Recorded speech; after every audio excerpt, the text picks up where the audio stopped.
Anyways, some of you are writing mains answers, right? So, what are the difficulties you are facing? We'll start off, anyways. What are the difficulties you are facing with respect to answer writing? Hmm? Be quick. Only when you tell me your problems, we can start off. Yeah? Generation of points.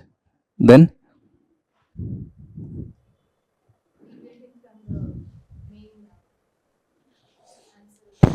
Not answering the demand of the question.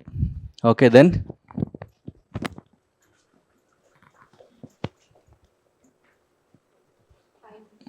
Hmm? Time management. Then? Anything else? People who are writing answers, what are the problems you're facing? Quickly, because this is only a 2-hour session, I have to wind up and I have to give a lot of inputs on ethics. How many of you have written ethics answers? Huh?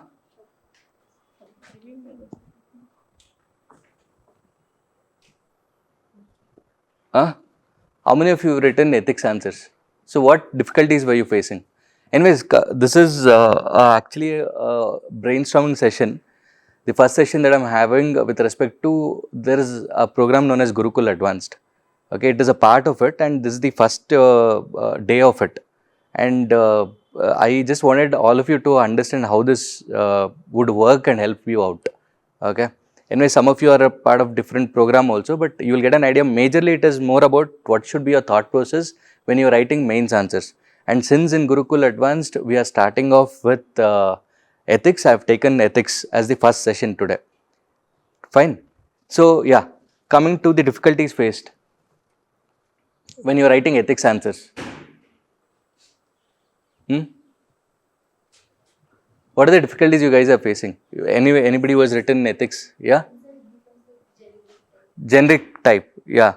Because you find integrity, honesty, right? All these are justice, all these are something that you would have heard on a day-to-day basis or probably in polity, right? So you feel that what differently will I make in ethics? Because see, if I get the same question, say in 2016 and 2017, there was a question on smart cities which was asked in GS1 paper and GS3 or 2 paper. But I cannot have the same structure, same type of examples when I write for both GS1 and GS3. That is what you need to understand. You need to make that, I mean, when you are reading an essay, it should look like an essay, it should not look like a GS answer. When you are writing an ethics answer, it should look like a ethics answer. It's the same thing goes with society or polity or economics. Clear? Yeah. So, one is your answers seem to be generalized because these are things, ethics is something that we are born and brought up with. It is not something all of a sudden I understand morality and idu. It is not that way, no. So, something that you have been ingrained. You have to respect elders, respect women, right? Or but don't lie. All these are not something new, right? This is something that we have all been brought up with. It's something that is very general. That is the reason you feel like what else should I do in ethics to get that 130, 140 score. And again, you have to keep in mind that ethics, essay and your optional. Ethics, essay and optional are the three most important things to get that score. See, in fact, in today's session, at the end of the day, I'll also show you the answer that I've evaluated of a topper. That answer speaks why that person got 805 or 810 in mains. 810 and all, it's a very good score in mains. We tell students to keep 850 as their score. So, one example I'll be giving at the end. Okay. So, you will get an idea. Basically, today I will be discussing about the decoding of the syllabus, like what is the scope of the syllabus, right? Ethics, when I am reading, it is usually given in keywords. Like, what is the first keyword in the ethics syllabus? Yeah? Yeah? Ethics and human interface, right? In that, what is the first part? Essence of ethics. So, you need to understand. After that, it is what are the determinants, what is the consequences, right? Then different dimensions, that is one part of it. Then what is the second? See, that is how, because 5 days we have given targets. Okay, people who do not know how this program runs, this time, see, this one program is something that has given us results. Even today, there are 8 students writing mains out of the 40 or 50 students we take. Every year we pick up only few students, and in that we get results every year. Minimum actually it was 6 to 8, now it is reduced to 5, but earlier it was 6 to 8. But this is the result that we get out of this program, just because one is these students are very sincere, and the mentorship that you get and the peer group that you get.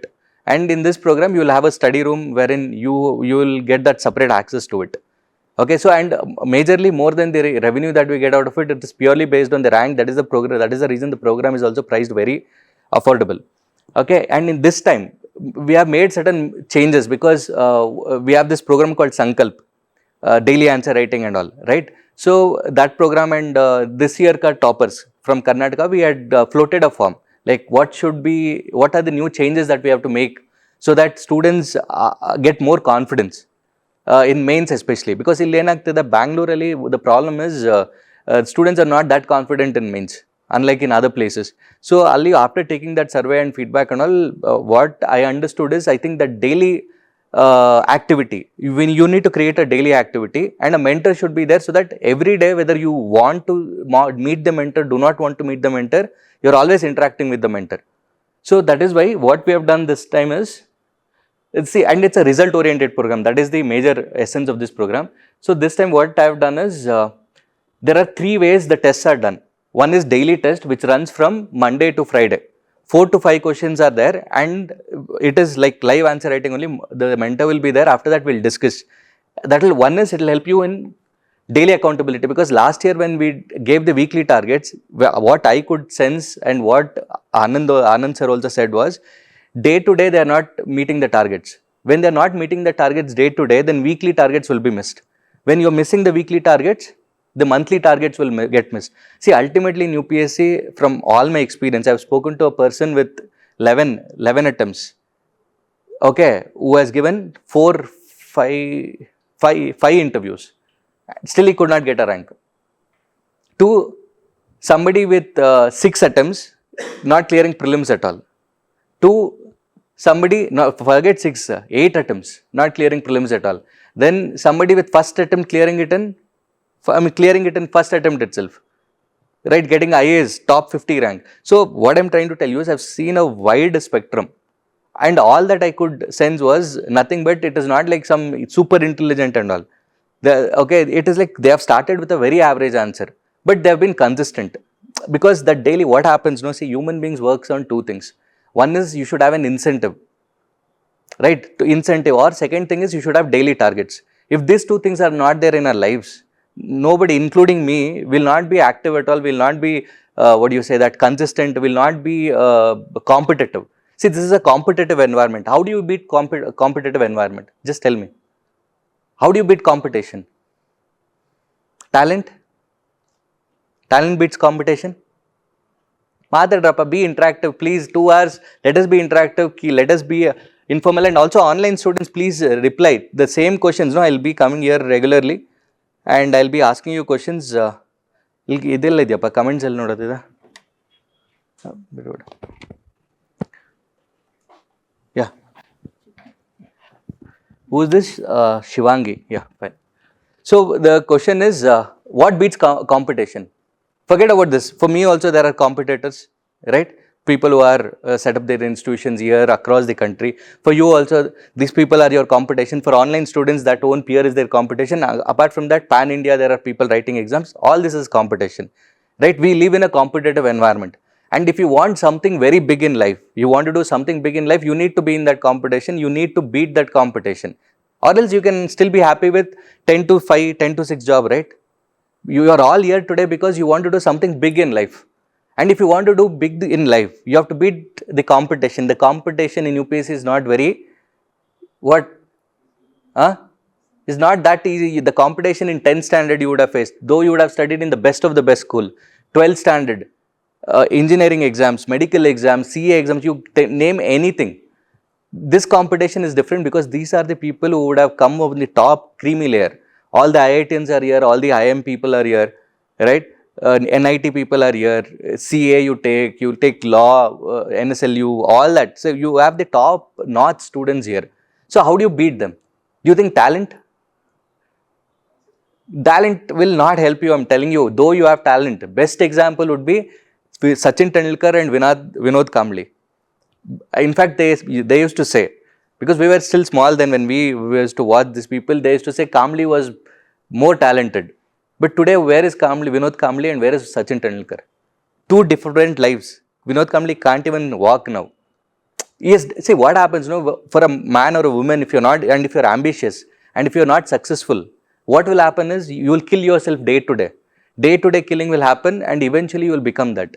You'll lose your physical strength, you'll feel low confidence, everything will just wane off. That is the reason, if you are an ambitious man or a woman, then you have to be consistent. So the only way to beat competition is staying consistent. Though you have talent, though Sachin Tendulkar has talent, say now you can say Virat Kohli has talent, and now the recent kid, Vaibhav Suryavanshi has talent. If that person is not consistent, Prithvi Shah, he was a very good wicket keeper come batsman. Nobody knows about him. He had a immense talent which could not be converted. So there are many people like that who are talented, but they are not consistent. See, if you look at, again, I'll give a lot of cricket examples, because though I used to watch before, now I don't have time for all that, but still I can make a good comparison. Yuvraj Singh was there. Suresh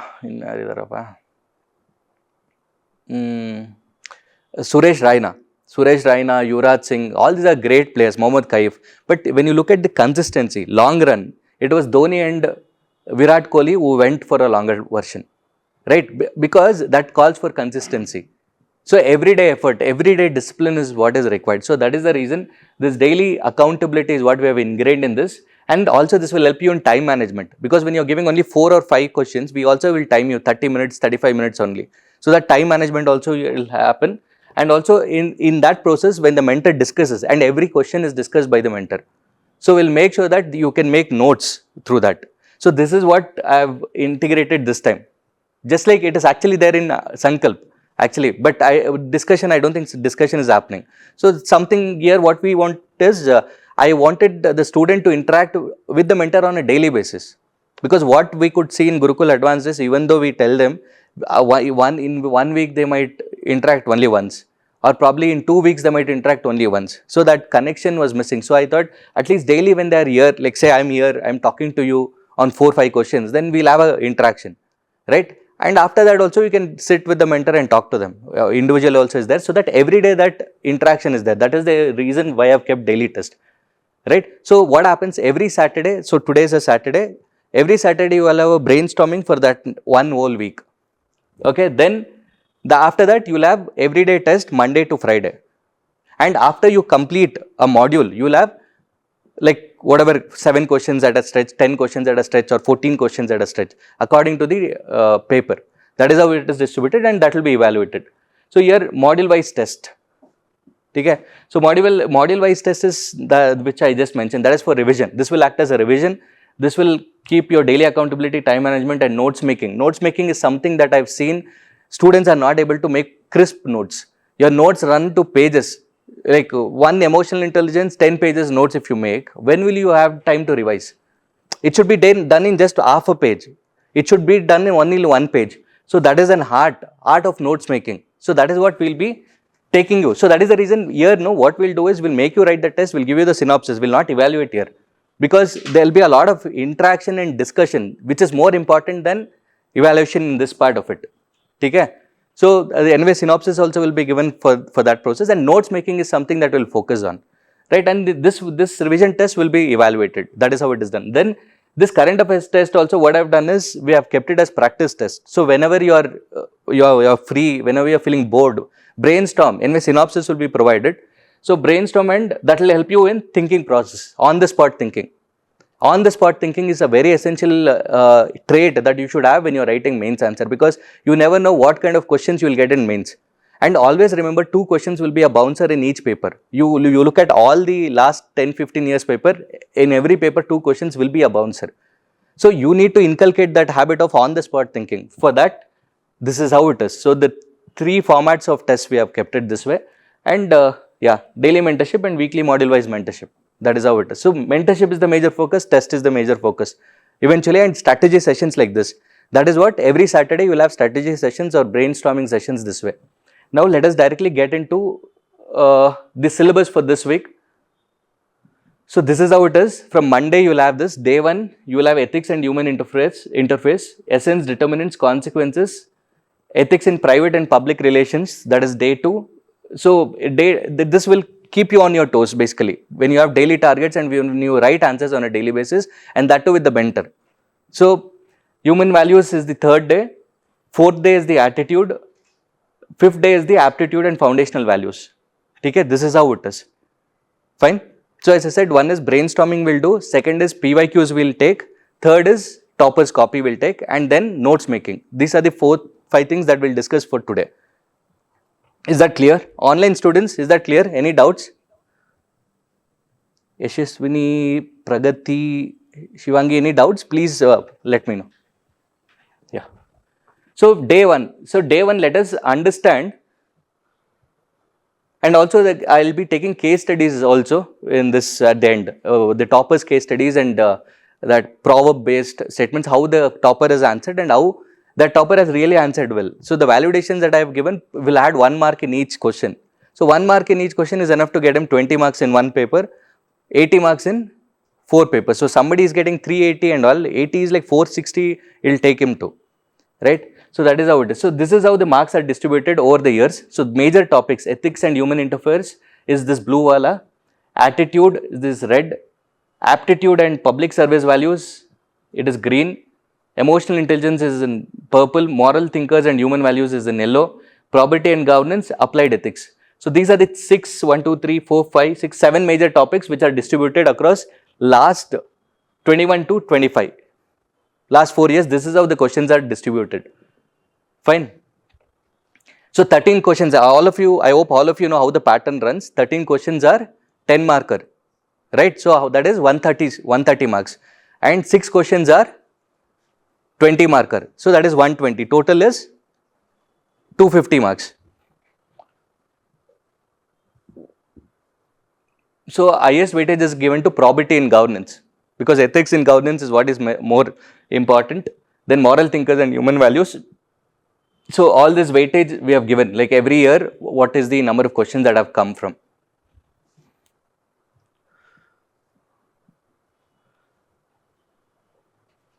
What fetches good marks in theory?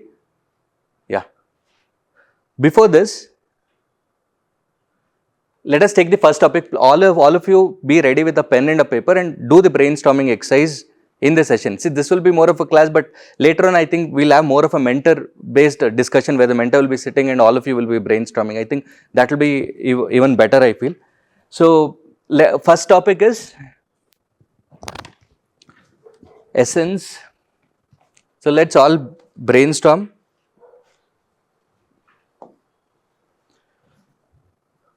And also, while going forward in the next sessions, we'll form into groups, small groups, like two or three students in a group, so that everybody will be given day 1 target, day 2 target. So if one group is handling day 1 target, the other group will have day 2 target. So this is something that I used to do in our program called as, earlier in 2017-18, we had this program called as Baba C2C, Connect to Conquer.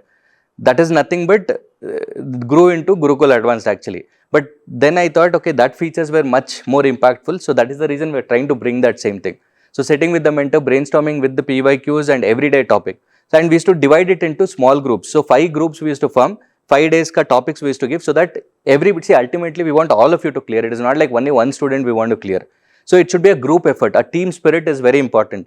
Say she gets rank 1, you will still have rank 2 to 900, right? So you should not be like Chatur. 3 Idiots, have you watched? Chatur, that character you should not be, right? So Chatur is a person who is to always make sure that the other students used to get deviated one day before the exam with placing whatever magazines, books and other things, right? So athara agbedi. I think what is more important is team spirit with the team. And this time rank 53 Kiran Kamte, rank 82 Sandeep Badad, Baswaraj and Baswaraj Patil, all these who have cleared or were studying in a group. So that group effort, and this is not the first time. Every time I have seen at least 2 to 3 students studying in a group. All of them have cleared. So 5 students studied together, in that 4 students cleared. fifth student could not get the rank that he wanted, basically, but that's it. So that group effort is very important. That is the reason Gurukul Advanced, we focus on that peer, wherever your frequency matches, please 2 people at least or 3 people, that group you can form, and we'll give you the topics and you can brainstorm that way. Yeah, first topic is essence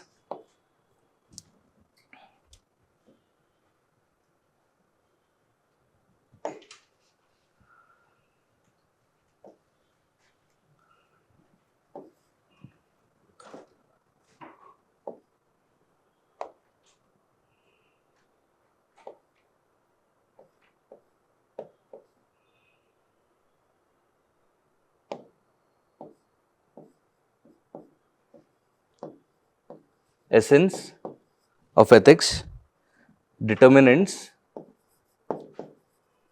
I'll give you 1 minute time. All of you brainstorm on what are the topics that you should be studying. What is the scope of this topic? Basically, what I'm trying to say is, what do you study? What are the subtopics, or what is the scope of this essence of ethics, determinants of ethics, consequences,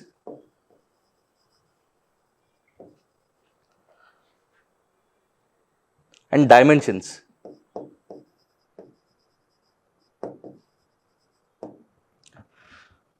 I want all of you to do it.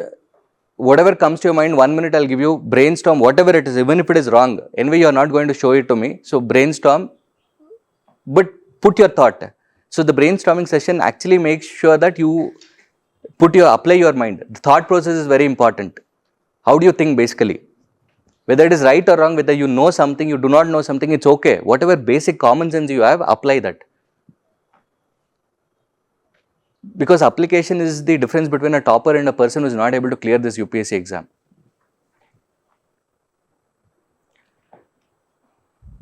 This is the first topic. So we'll do the scope, then we'll go to the PYQs, and we'll go to the next topic. That is how it will do. We'll do the today's 5-day targets.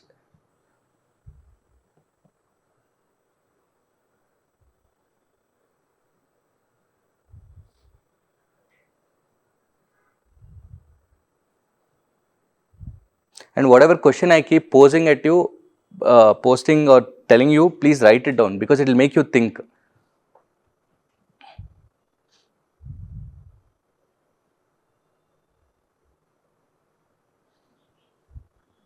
One more minute I'll give you. Whether it is right or wrong, please don't shy away from thinking. Online students as well, please make a note of it. All the online students, please keep a pen and a paper, and this brainstorming session will definitely help you a lot. So please don't throw away this paper as well. Keep a book with you.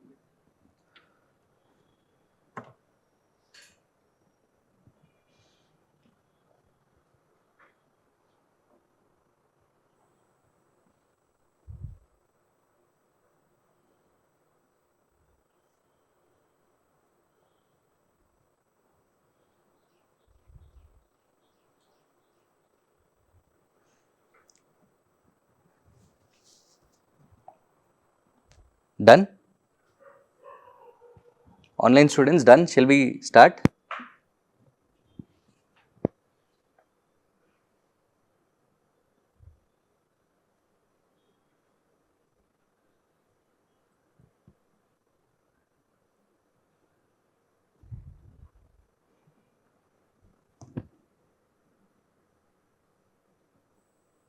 Yeah, we'll start. So what are we studying under essence of ethics? What do we study under ethics, essence of ethics? Fine. What is the importance or significance? Yeah, why do we need to be ethical? Then, yeah, nature of ethics, nature or characteristics. Whom do you call an ethical person? A man is an ethical person, or a woman is an ethical woman. That, then, anything else? Anything else under this topic? And then also please add on, the other topics that you should cover is, what is the basic difference between ethics, values, morality, law? These 4 things, please make a note of all the 4 things. Please write down. Ethics, values, moral, law, all these basic differences you should have an idea.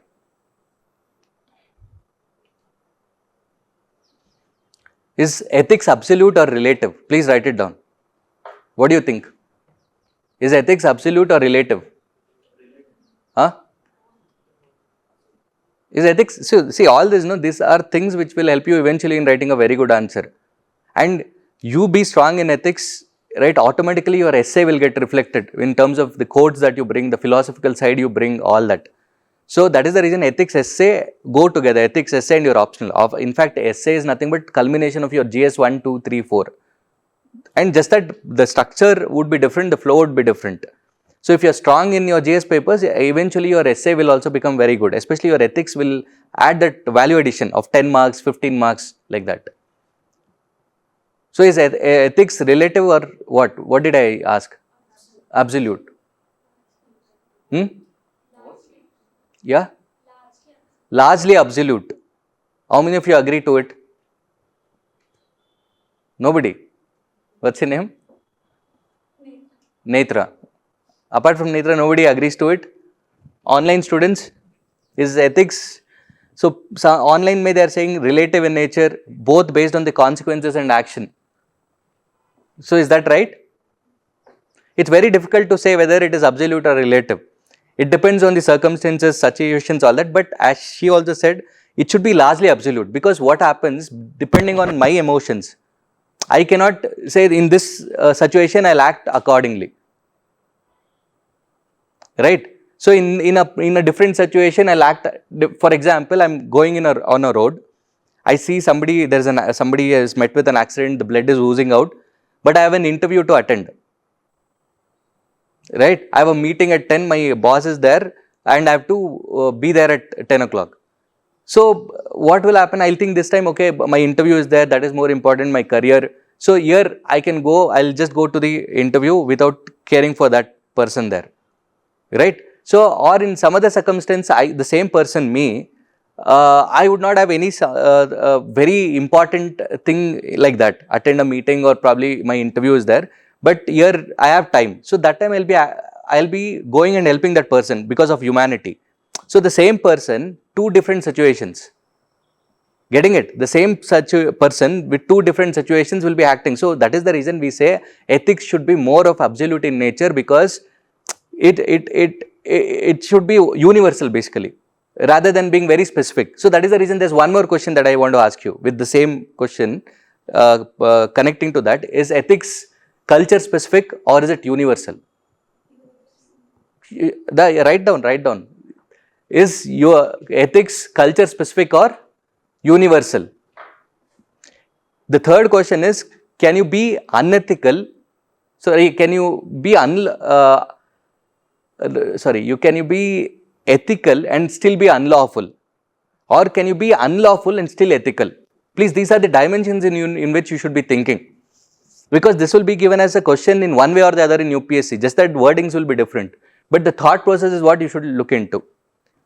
Can somebody give me an example where you are unethical? Yeah, somebody says culture specific. So how many of you say that ethics is culture specific rather than universal? What is ethics? What is the difference between ethics and morality? What is the difference between ethics and morality, and which is the bigger one?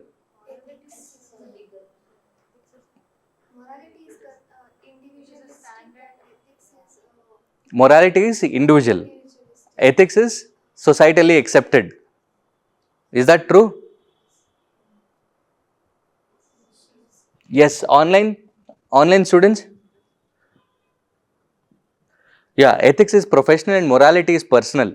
Just like what she said, they put in. So ethics is, so morality can be individualistic, but ethics should always be universal, right? That is what it actually means, right? So that is the reason you should brainstorm this way, so that you will get more clarity, and when you write answers also, you will get better ideas and better examples, most importantly to write and substantiate. Okay? Okay. So that we are done with the first part of it. So now the second part is, what are the determinants of ethics?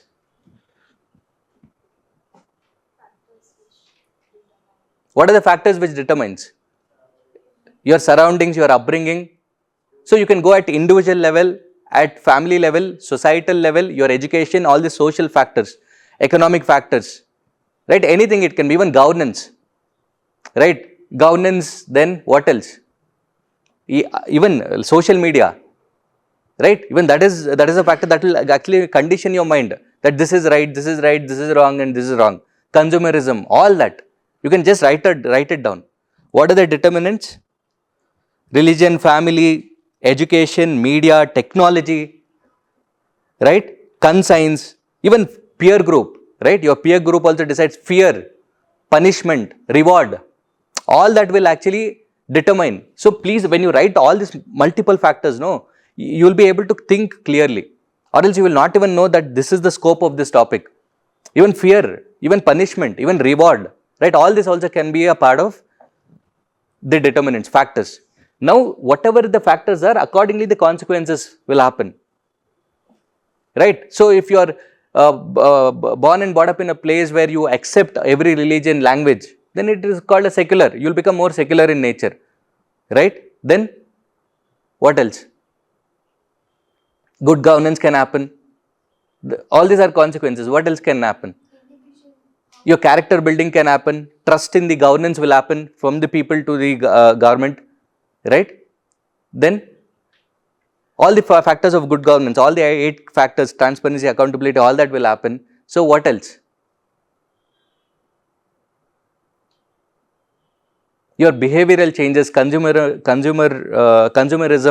or that behavior, that will also change. Everything will have an impact, right? Loss of, and negative also can have, like loss of credibility, corruption, violence, right? All these are negative consequences. Always in ethics, no, always have positive things, negative things. Attitude, for example, let us take attitude. There is a positive attitude, there is a negative attitude. Because of positive attitude of Gandhiji, we got freedom. Because of negative attitude of Hitler, it led to World War II. So always in ethics, go from the top. There are always 2 notions, positives, negatives. Always be ready with, at the end I'll tell you the notes making part, how it should be done. There also you should have this way. Okay? So this is the consequences. Now this is an important part. Dimensions. What are the different dimensions of ethics? Like meta, applied. Apart from that, how many of you have gone through the paper? Last 10 years, ethics, no, the best paper would be the ethics paper of UPSC itself. Please solve all the 2000 when, during our times the pattern changed actually. 2013 it changed. 2013, yeah. So from there till 2026, whatever upcoming paper, please solve all the ethics paper, all the essay paper. GS 1, 2, 3, it keeps changing. You don't have to worry. But make sure that your optional papers, ethics paper, essay paper, last 10 years, it is a must and should. Please write it down somewhere. It is a must and should. Ethics, essay, and your optional paper. Last 10 years at least. Fine. Yeah.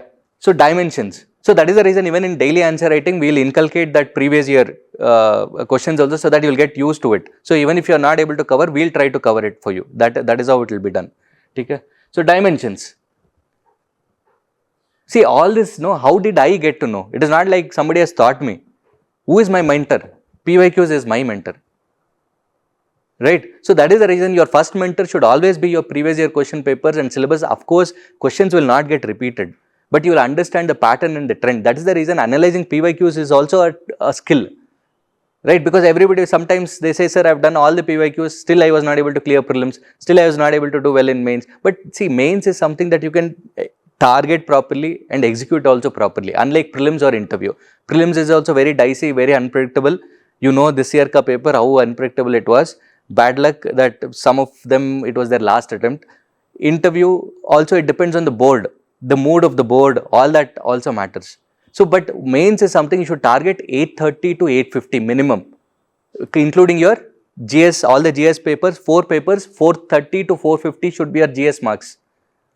Clear? 270 should be your optional marks, minimum I'm talking about, right? And your essay should be 130 plus. Clear? Anyway, in the further sessions, essay also I'll take with the toppers only, I'll take so that you will get much better idea and clarity. Okay? Yeah. So dimensions. Dimensions. Meta-ethics, nature of morality, normative ethics, descriptive, applied. Okay, all these are very theoretical. Apart from that, of course, what the student has mentioned and somebody was mentioning here also meta-ethics and all, that is fine. You can write it down. Meta-ethics is one, normative ethics, descriptive and applied, 4 types. Apart from that, if you look at PYQs, you will get a different way of the questions have been coming from. Environmental ethics. Please write it down. Environmental ethics, business ethics,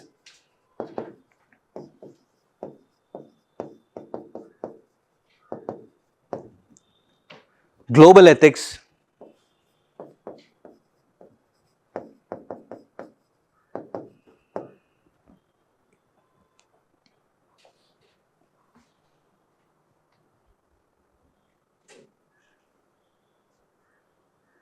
yeah. Then personal professional is covered in the next topic itself. So what do you mean by environmental ethics? This was a question that was asked in one of the previous year. Anyways, I'll be discussing that in the next slide. So what is environmental ethics?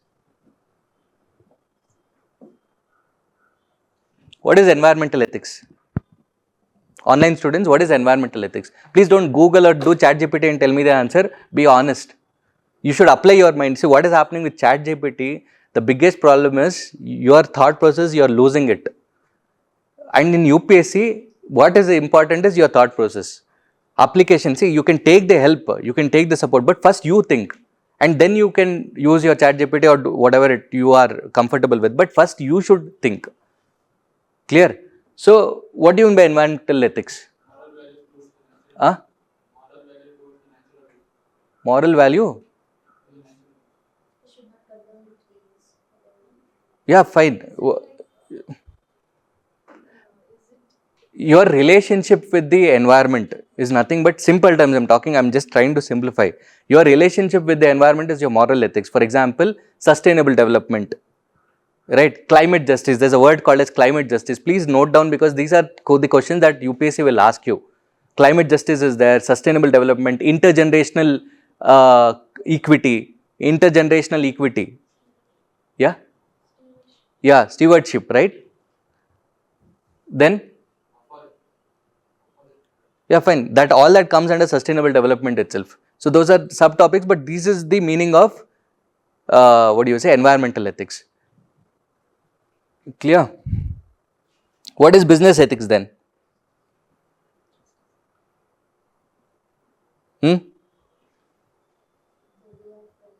Even biodiversity also comes under environmental ethics. Business ethics is nothing but valuing the customer. We always say, no, in business is a customer is the king. That is nothing but the value. So that is business ethics.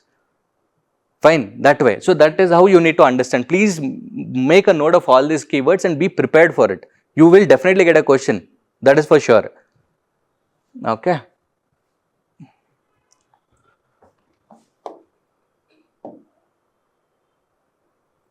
It's not there. This one, no? This one. Save or exit? Okay. See, these are the question. I have segregated also. It has been segregated by our team. So, what do you understand by value? See, it's basic. This was like 2013, first time when the ethics paper was introduced. Right? So, what we are able to see here, where is it here? Values and ethics. If you just keep marking the keywords, you will get to know. So, the first part is what is ethics? Under this, these are the questions. Values and ethics. In what way is important? What does the following quotation mean to you? Ethics is knowing the difference between what you have the right to do and what is right to do. So, basically, what is ethics? The meaning, the first part of the syllabus. All this comes under the first part of the syllabus. Okay, then ethical theories, means and ends. This is a very important theory. See, the same question can be asked in 2 different formats, but the essence of the question is the same. This is what you need to understand. And this is how UPSC will frame. Just that instead of eating like this, it will come like this. That's it, nothing else. Just that wordings are different. With regard to the morality of actions, one view is that means is of paramount importance, and the other view is that ends justify the means. Right? It's a means end question. Judge your success by what you had to give up in order to get it. Give up is nothing but what have you left, that means part. Get it is nothing but eventually the end goal. So this is again, see, it's a simple one, just that they have twisted here. 18, it is the same question, very simple, easy, straightforward question. 22, they have just twisted, and Dalai Lama's quote they have given. Bas. You don't even have to write whose quote it is. Your basic understanding, how do you relate that quote at an individual level, at a societal level, family level, or national or international level. So that is how it should be proven.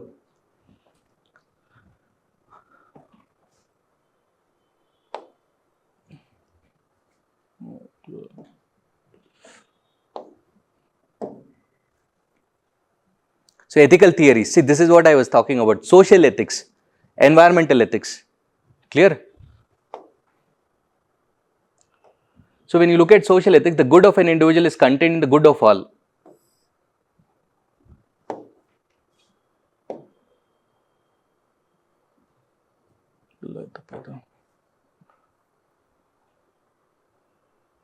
Yeah. Where did it go? I don't use the board, that is the reason, board much, not so comfortable here.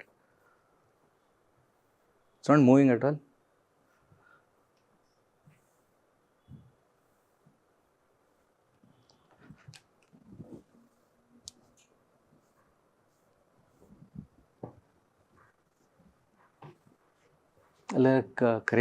Kariyappa ಅಲ್ಲಿ ಆಚೆ.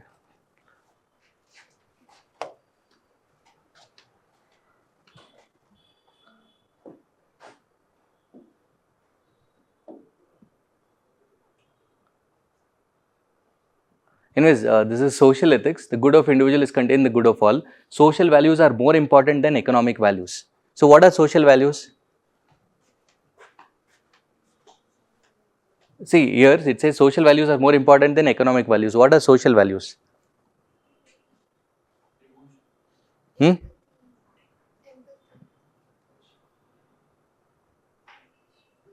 Empathy, compassion, social justice, then emotional intelligence, okay, to an extent, because emotional intelligence encompasses everything, be it economically, socially, politically, it includes everything.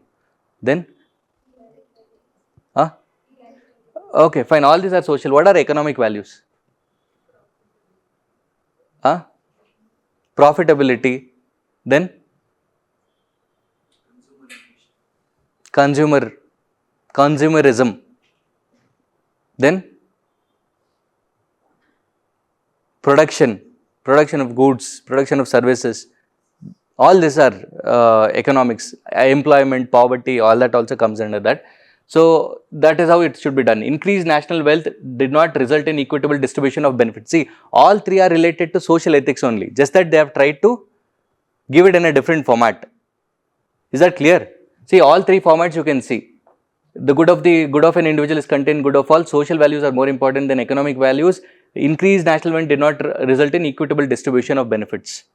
So in especially social thing, the polity part of it can be bought. 39B article, 39C, that will enrich your answer. Always look at it from society, polity. This is very important. Society, polity and culture, then you can look at it from philosophical perspective, the quotes that, so 3-4 dimensions are more than enough. The other would be the history part of it. History and culture, all that mythology, all that comes under the history part. The values ingrained during the India's freedom struggle, right? All that can come here. So environmental ethics, as I was discussing, what is meant by what is meant by environmental ethics? Why is it important to study, right? So whatever I have said, no, intergenerational equity, biodiversity, climate justice, all these are the points that you should be writing here. Business ethics, ethics in business, global ethics, ethics in global level. So when you say global level, what are the challenges that we face at the global level? What are the challenges that we face? Profit, efficiency, yeah, efficiency, profit, all that comes under economics, economical value. Conflict of national interest, all that, yeah. Global, what are the global challenges that we are facing? Yeah, climate change basically, or trade wars, climate change, right, or war in itself, all that. So you have to see global ethics should be analyzed from that perspective. Movement of people, movement of goods and services, all that at the global level. Clear? Human rights, all that. Yeah, this is what I was saying. Essence is directly asked. Absolute was relative ethics, which we were discussing. Whether the ethics should be absolute or it should be relative. See, there's a question asked also. So again, how did I get? Again through, what do you say? Proper analysis of PYQs. Yeah. Please take this down. There's an important part you have to note down. Different theories. All these theories, will add value to your answers. When you're writing your answer, please note it down. Virtue ethics by Aristotle. Virtue ethics by Aristotle. Deontology theory by Kant. Deontology theory. ಇದು ಬರ್ತಿಲ್ಲಪ್ಪ ಇದು ಬರೆಯಕ್ಕೆ. Utilitarianism. Theory of utilitarianism. Bentham and Mill. Ethics of care. All this should be, you should please read through it and apply it in your answer writing. Ethics of care, utilitarianism, deontology, virtue ethics, justice theory, John Rawls, justice theory, John Rawls. So this validations will be given from our side. Okay, that is this one. But anyways, you should also keep brainstorming. As the days progresses, you will understand. Justice theory, then it comes to India. That is Gandhian ethics and Nishkama karma, karma in itself. Yeah, Ramayana, Mahabharata, yella, dharma, concept of dharma, all that you can bring in. So always keep in mind Aristotle, Socrates, right? These are people you should bring in. You can bring in. Gandhiji, Ambedkar, right? Then, yeah, Machiavelli, Chanakya, right, in administration, right? Then Nelson Mandela, Mother Teresa. So apart from that, in terms of administration, the IAS, recent works of IAS and IPS and IRS officers, whoever don't keep writing the same Armstrong Pame. I'm reading, I was writing in 2011-12. Today also when I'm evaluating to 2026 also I'm getting the same example. So please come out of that old examples, come with something new. Right? Do you think only one person is there in the entire country? There are so many good people, so many other good officers, right? Even like say what he has done is something remarkable, but what happens is like you get used to those examples, right? T.N. Seshan in terms of this election, then Sridharan, all these are very great people. Okay, they have done a tremendous job. Satyendra Dubey, all this you can bring in. Right, apart from that, recent examples also if you can give, it will be really good, especially during flood times, disaster management times. Somebody has done a great work. Bring out that. The DC of Kerala or say Thiruvananthapuram, like that you can mention that district wise. Don't mention the name of the, avoid mentioning the names. Instead of that, you can connect to the district and the positions. That is relevant. Especially negative examples, don't mention the name at all. Okay. Okay, that is with day 1 syllabus. Day 2, ethics in private and public relations. What do you mean by this? It's a very simple, straightforward topic. So you can just tell me instead of we brainstorming on that. What do you mean by ethics in private and public relations? We can discuss questions on this. That will be more helpful. PYQs here. Yeah. So how are you at the personal level, like with your parents, with your siblings, with your friends, right? All this surroundings, that is personal ethics. Professional ethics is the work life, whichever profession it is, doctor, lawyer, engineer, right? IAS, bureaucrat, right? You are a politician. All this comes under professional ethics, right? So now the question here, okay, the PYQ is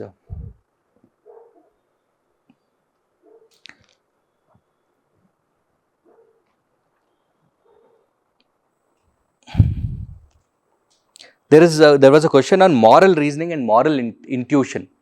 What is the difference? Please write it down. I'll give you 30 seconds or 1 minute. Please think through it and let me know. Write an example, moral reasoning and moral intuition.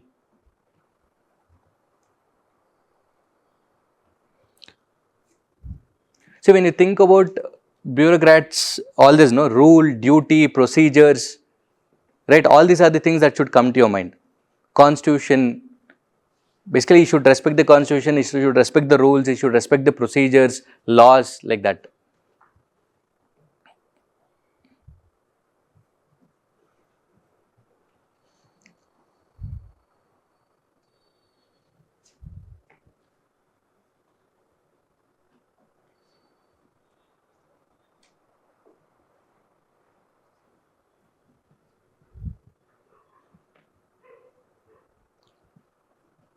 Moral reasoning, moral intuition. In fact, there was a question asked on the same thing. That is the reason I am asking you. Online students else as well. Moral reasoning and moral intuition.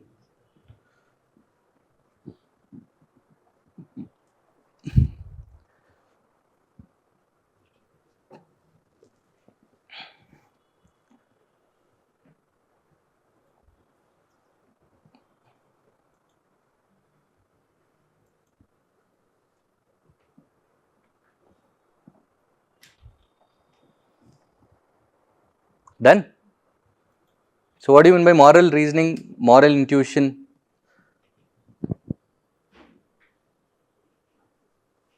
Shivangi says moral reasoning is something, I mean, which comes through constitution. Moral intuition is from upbringing. In moral reasoning, analysis will take place, and in intuition, it's instinct. You see a child drowning. You see a child drowning in a pool of water. You go immediately jump. What is that called? Moral intuition, right? Say you yourself are scared to jump. You think through it. Whether should I jump or not? Right? What if I drown? Then that is called moral reasoning. That is the simple difference. Say you as a DC, as a collector, there's a disaster fund that has to be distributed. But according to the, but you have to distribute, it's a limited resource. And you have to distribute it fairly among all of them. So that calls for moral intuition or reasoning. As a bureaucrat, reasoning is very important. Moral reasoning is very important because you cannot go with moral intuition because moral intuition is specific to you. What I feel moral can be different from what Netra feels moral, right? Or what Manu feels moral, right? So it differs. Understood? Is that clear? Right? Or any other example if you have to give, say you are an IAS officer and your duty is to remove people from the encroached land. Like say, what do you say is that, street hawkers irbodo, something like that, you have to move them away from that. So obviously, instinctively you feel that sorry for them. That is called moral intuition. But as a bureaucrat, you cannot, there will be certain rules, procedures that is also equally important that you have to follow. That calls for moral reasoning. So this is the difference, moral intuition and moral reasoning. See, UPSC mein, they will be asking you that very minor difference ka question only, honesty and integrity. Both are equal, both are positive terms, right? But integrity is even much bigger than, what do you say, honesty. So very close, empathy, sympathy. So all these very closely related words, please have a clarity on that. Fine. Okay, there was this question on Socrates. Did you observe that question, PYQs? There was one question on Socrates when I was going through it. If not, I'll just read out from the PPT that I have. Socrates argues that morality should not be determined merely by changing emotions. I'll read, please understand, I'll read it again. Socrates argues that morality should not be determined merely by changing emotions, personal likes and dislikes or temporary feelings. Full stop. Instead, true morality must rest on reason, universal principles, justice, and truth. True morality must rest on reason, universal principles, justice, and truth. What do you understand? I'll repeat the question again. Please tell me what is the understanding. And this applies to online students also. Please be participative. Gujarat case where local administrators taking action on Rohingya.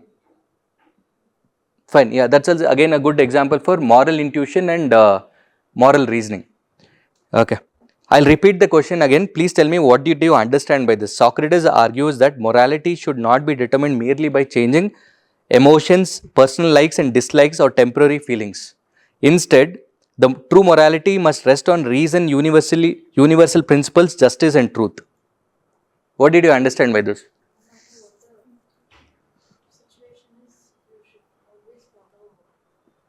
Hmm?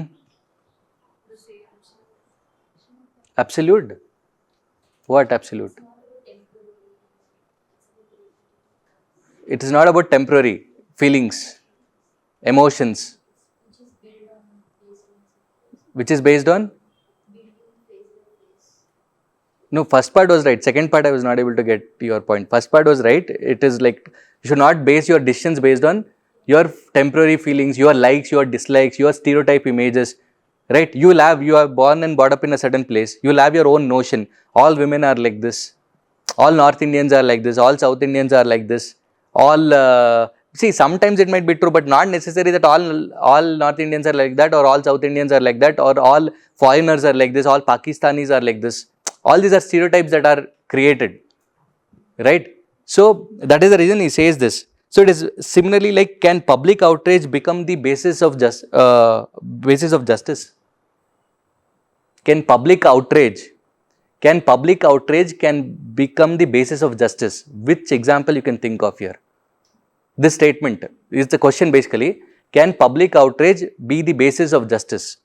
Which example you can think of here? Yeah?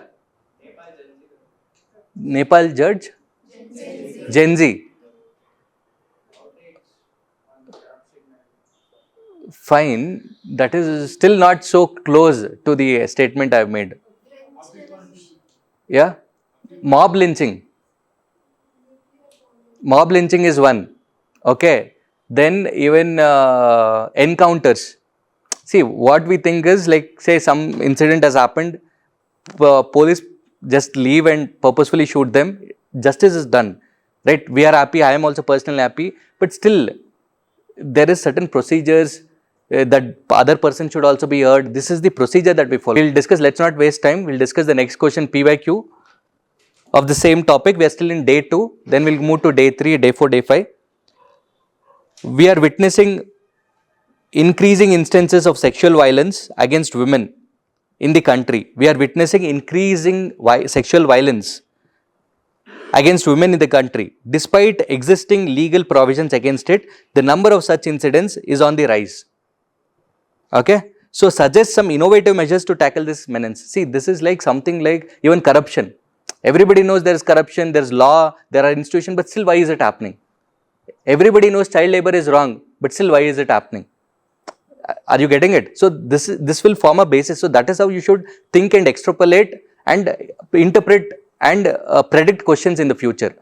So I am giving you examples, taking PYQs. You should try to do that with every topic. So anyway, we'll also help you in that. So that is the reason these brainstorming sessions are there, are important.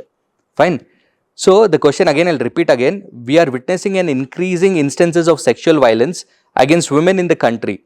Despite existing legal provisions against it, the number of such incidents is on rise. Suggest some innovative measures to tackle this menace. So what can you suggest? Though law is there, you know that domestic violence, what all can be the answers? What can you think? Huh? Thanks, Abba. Shit. ಬಿಡು ಗೊತ್ತಾಯ್ತು ಇಲ್ದಲ್ವಾ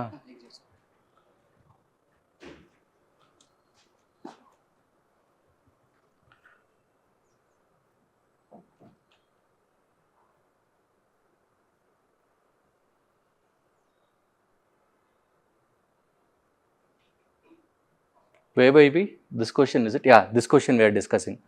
2014, we are witnessing the increasing instance of sexual violence. So, despite legal innovative, so what innovatively can you write here? Basically, law is there, law idru itara, the violence is happening is what the question says. So, what can you write here?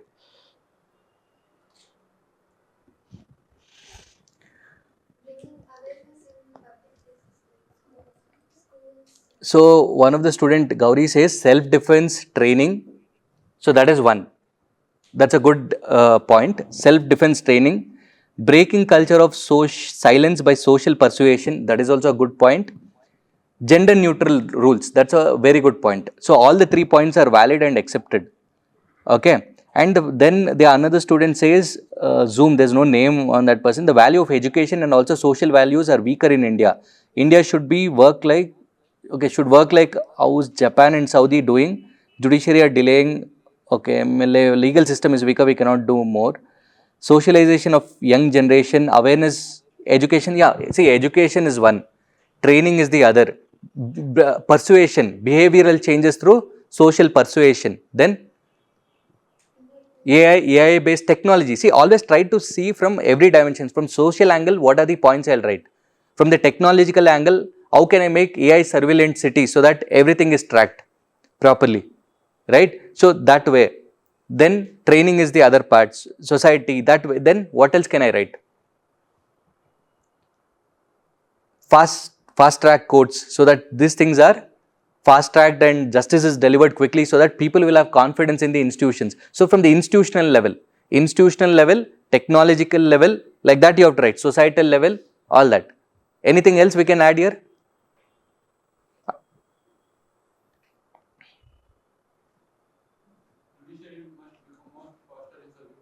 Yeah, that's what that I have mentioned. Fast track courts wherein justice is delivered. Special fast track single window clearance courts, all that. Then community led movements are very important. Community vigilance, all that, policing, all that plays a very important role, because this happens within that society and community. Somebody whom you know only it happens. Most of the rapes and other things, if you look at the data, it happens with person whom you know, whom the kid knows, whom the child knows, whom that woman knows, right? It's like majority, 70% or 80% of the cases happen that way, right? So that community vigilance. So these are the points that I can write here. Is that clear? All of you? Online students? We have to talk things publicly because majority of things considered shame of family. Fast track courts, rehabilitation, counseling. Yeah, all those points are good. Kumari Priya, fast track courts, rehabilitation, counseling. Yeah. Okay.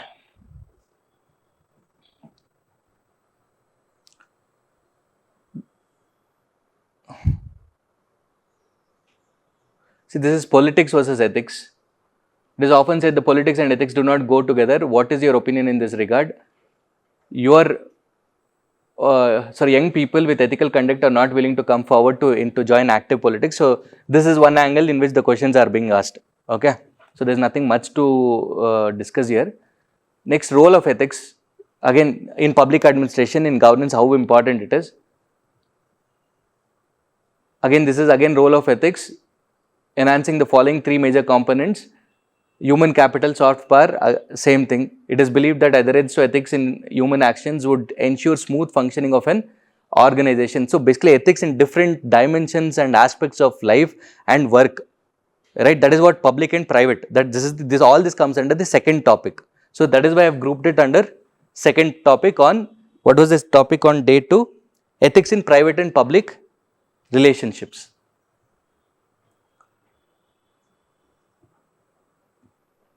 Okay, civil servant and civil servant values.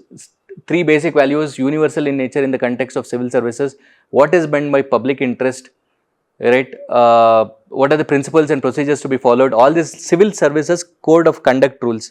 Please read through it, because that's a very important thing that you can bring in all these ethics answers. What are the basic principles of public life? Illustrate anything, all this. Even there are questions like, what is happiness according to you? So always have a understanding of your own on things like this. What makes you frustrated in life? That will help you to regulate your emotions, emotional intelligence, all that comes under that, right? Again, See, civil servant and civil servant values only. Yeah, we have done this, right? Yeah. Third part is human values. That is the third topic that we are coming. Day 3 ka topic. So before that, any current affairs example we can give in that domestic violence. Any current affairs example I can add.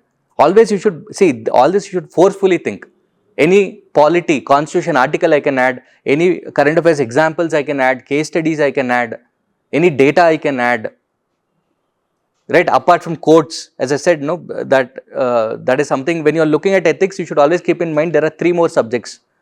One is polity, the other one is history, third one is philosophy. Right, these are the 3 subjects you should always keep in mind. So then your answer will come out much more beautiful. Okay. Oh, okay, current affairs example in that domestic violence or sexual violence, anything we can add here? Huh? Manipur what? Huh? It is not domestic violence, we are talking about sexual violence. So that Nirbhaya fund can be used, wherein it can be used, that fund can be used for strengthening the institutions, all that. So you can bring in that example as a passing reference, right? Then one-stop centers, Saki, one-stop centers, Saki, that can be used. Safe city projects, and from constitution perspective, article 14, 15 and 21. So this will add that half a mark, 1 mark extra in each of your answers. So somebody was saying, no, my answers will be general. So this will add, make it more ethical. That's it. Fine. So we are going to day 3 topic. I hope till day 2 everything is clear. Yeah, fast track course, rehabilitation, yeah, all that is fine. So I hope online students day 2 till day 1 and day 2 is clear. Day 3 is human values, lessons from the lives and teachings of great leaders. Very straightforwardly written. Human values, lessons from the lives and teachings of great leaders, reformers, right, administrators. Leaders, as I said, Gandhiji, Nelson Mandela, Bhagat Singh, Swami Vivekananda, all of them can come.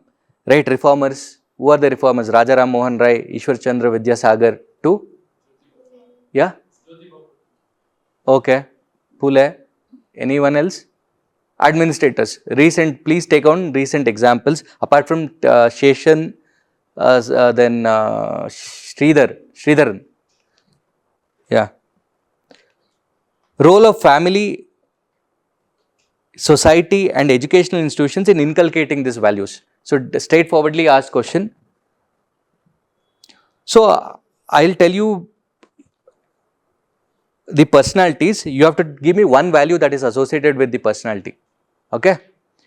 Gandhiji. Non-violence, ahimsa or truth. These are the 2 strong points. You should actually, when you visualize, you need to visualize that way. When truth comes, non-violence comes, it is Gandhiji's photo should strike like that. Okay. Ambedkar, social justice. Abdul Kalam, innovation. Nelson Mandela, his patience also. He was serving for the longest though, right? So, and even when he came out, he did not whet his vengeance. That compassion, right? Patience and compassion will be for Nelson Mandela. Mother Teresa, compassion, service. Service, best example. Sardar Patel, integrity, very nice. Integrity, statesman, all that. Sridharan, it's integrity. For political, for bureaucrats, it is always these words, integrity. Always, no, there is always a conflict between equality, equity, right? Justice and mercy. That is why we have this mercy petition also. So all that conflicting values, ethical dilemmas, every case study has dilemmas, and that is what we'll be solving through the case studies. Okay, we'll see in the last part of this session. Okay, discuss Mahatma Gandhi's concept of seven sins, the crisis of ethical values in modern times. Yeah.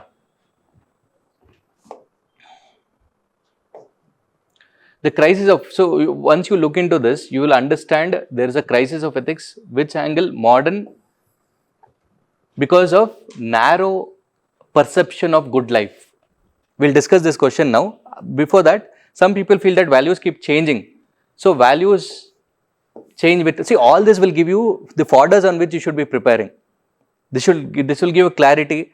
Stronger belief that there are certain universal, eternal human values. So you are, see, values only, they are getting divided: modern values, traditional values, universal values, eternal human values, right? The current internet expansion has instilled a different set of cultural values which are in conflict with the traditional values. Entire thing is based on almost all the questions are circulating only, right? So what does this mean? The crisis of ethical values in modern times is traced to a narrow perception of good life. What does this mean?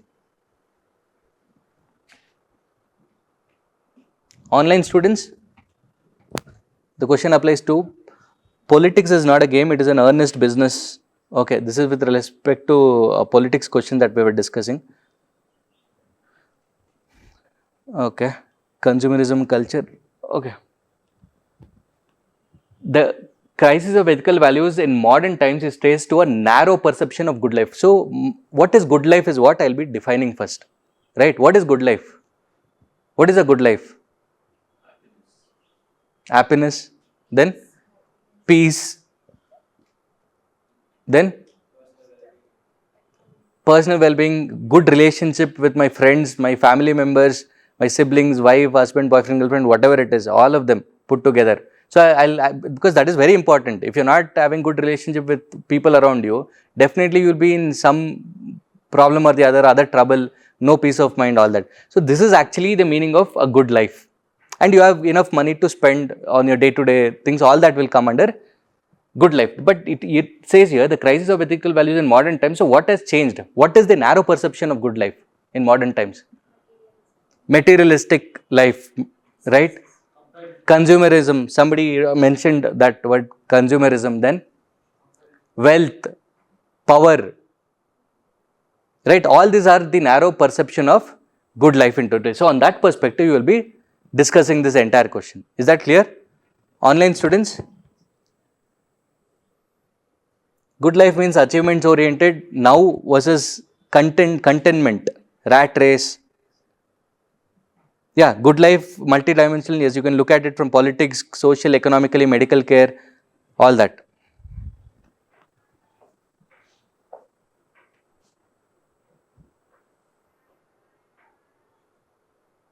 Say for example, let us take this. There's a dam that is going to be built. What are the dimensions in which you can think? Economically what? Forget about, you don't have to worry on what budget and all. Tell me, a dam is going to be built. What are the dimensions in which you can think through? Rehabilitation, very good. Then rehabilitation, then with what are the angles? Yeah, environmental whatever damages being caused, that you should be looking into. Environment angle is one, rehabilitation angle is one, then development also, because the dam comes, water is there and it leads to development, that is one angle. Then any other angle we can think of? That is already done. Any other points? Employment, that is from economic perspective. Again, development and employment is the other. Then anything else we can think of? Sustainability is also fine. So like that, you need to keep thinking through it. You need to brainstorm. So when you keep brainstorming, you'll get different dimensions to it. Fine.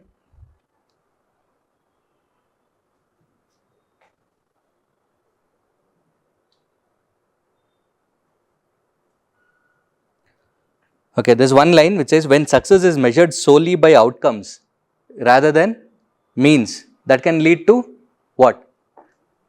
When success is measured solely by outcomes, that can lead to what? Corruption, violence, exploitation, Right? You have to come with words, because ethics mein you have to come with different adjectives, different kinds of words, different dimensions. That is why I'm trying to ask you questions so that you start thinking on those dimensions. Is that clear? Online students? Yeah. Tax evasion happens, all that it can come. So you always divide it into socio-economic, political, major angles, then environmental, technology, all whatever subjects you have. So when you each dimension may one point, you will add 4-5 points you will get. That is how you can enrich. Anyways, you will toppers copy also, you will get an idea. Okay.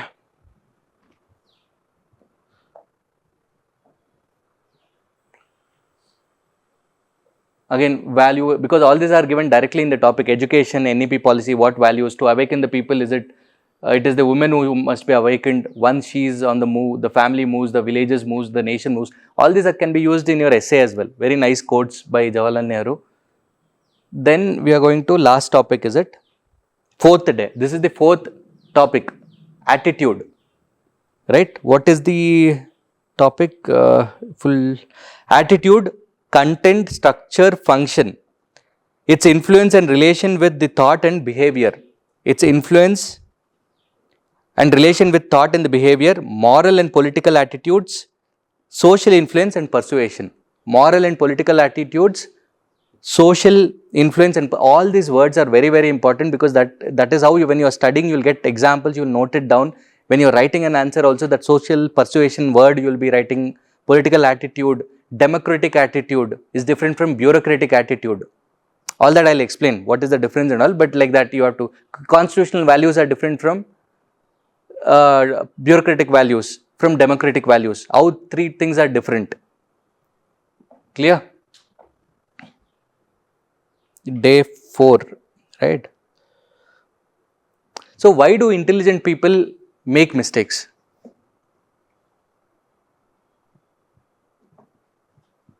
Why do intelligent people make mistakes? How many of you are intelligent here? Nobody. Nobody is intelligent. Huh? Because I keep saying, this exam does not require Superman or a superwoman to clear. It requires an average student who is consistent. So all of you are average student here? No. So above average? Below average? Okay. How many of you are consistent here? Raise your hand. Should be proud, no? You are not. Huh? So you need to be consistent. Okay. So let us understand, see, all these are, you can easily answer once you understand what is the difference between bureaucratic attitude, all that. Okay, let us go with bureaucratic attitude. Okay, there is no space also here.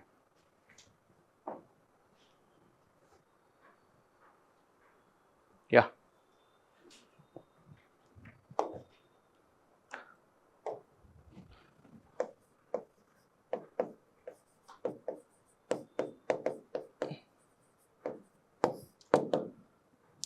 What are this bureaucratic attitude? What do you mean by that? You should have an attitude like a IAS officer.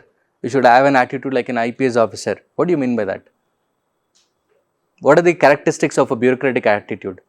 See, this is very important, because you will be using in your answers, and you should have clarity on all these terms.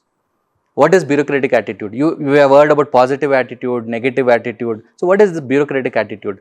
It applies to the online students as well. Yeah. Please write down, because these lines are very important, these words are important. What is bureaucratic attitude? You want to become an IAS officer, you do not know what is bureaucratic attitude. So Gauri says integrity, responsive, good. Any other examples? Honesty. Then you will say all the keywords, right? Then what will we do with democratic? What will we do with the constitutional? If you are telling me all the keywords in bureaucratic attitude itself, what did I say? If somebody would have listened properly, I said there are 3-4 things that should always come to mind when I say bureaucracy. That is rule of law, or adherence to rules, laws, procedures, right? Consistency. Bureaucracy means consistency because these are permanent members. Unlike politicians, these are permanent members. So when you have consistency, you will have predictability also. Because it is not like every 5 years the government changes. But bureaucracy, it's not like every 5 years the bureaucrats keep changing. I mean, though they get transferred, bureaucracy is bureaucracy. So that will give you more consistency. It will give you predictability. That is how it always goes. Politicians and bureaucrats. It has to act as a complementary nature. Fine, anything else you can think of? It will give, what will it give to the institutions? Yeah, anonymity is a very good one. Yeah, what does it give with all this neutrality, predictability, consistency? What will they, I mean, what will it give to the institutions? Continuance is fine. Trusting necessary. Some powerful word it gives. Elephant means what? One more word. Strength and? Huh? Somebody said that. Stability. It gives stability to the institutions. That's a very important thing. What happens in politics, since they keep changing, see, 2-3 years because of this, who will become the CM of Karnataka, 3 years nothing was done, to be very honest. I'm not blaming even the leaders, but the thing is, 3 years they were just fighting for the seat. Who will, yaru aktar CM. So finally, there was nothing actually productive done. Developmental activities were not taken, but that is not how the bureaucracy works. If you do not have this officer, there's somebody efficient officer. If you do not have X officer, you'll have Y. If not Z, if not A, if not B, if not C. Getting it? So these are the words that you should keep in mind when you are writing about bureaucratic attitude. All of the words that we have discussed are positive. There's no negative words at all. Bureaucratic attitude. What are the negative words associated with that? Bureaucratic attitude. ಈ ಬ್ಯೂರೋಕ್ರಸಿನೇ ಇಷ್ಟಪ್ಪ, ಏನು ಕಾಯಿಸ್ತಾರೆ. Too much of hierarchy that leads to red tapeism, that leads to delay. Right? Sometimes they are inflexible. You feel that they are not flexible at all. It's inflexible because they are too much into rules. And their resistance to innovation, because they'll get exposed. If they become tech savvy, they'll get exposed. So that is the reason they'll become resistant to innovation. So please write down these words because you can use these words when in your answers. The strengths and weaknesses of in terms of positive and negative attitudes related to bureaucrats. Right? And insensitivity, flexibility, inflexibility, insensitivity. Because we say no, bureaucrats should be, Max Weber says bureaucrats should be rule bound. So when you're rule bound, obviously you'll become insensitive. Right? Too much of adherence to rules. No compassion. Like that. What is democratic attitude? Red tapeism, public apathy. The bureaucracy is a circle from which no one can escape its hierarchies. Hierarchy of knowledge. Karl Marx. Yes, good one. Yeah. We'll go to the next one. Democratic attitude. What are the positives or strengths of democratic attitude? Yeah, people oriented, or I'll use the word citizen centric. See, it is again usage of words. People oriented governance or citizen centric governance. See that words, usage of words also will make a difference. Is that clear? Bottom up approach. What else? Citizen centric governance is one. That itself means bottom up approach. See, it is again different choice of words, but basically it means citizen centric governance or bottom up approach is one and the same. Then, yeah, ethics above the rules. It is very difficult to put it here actually. Anything, there are so many simple words you can use, no? Transparency.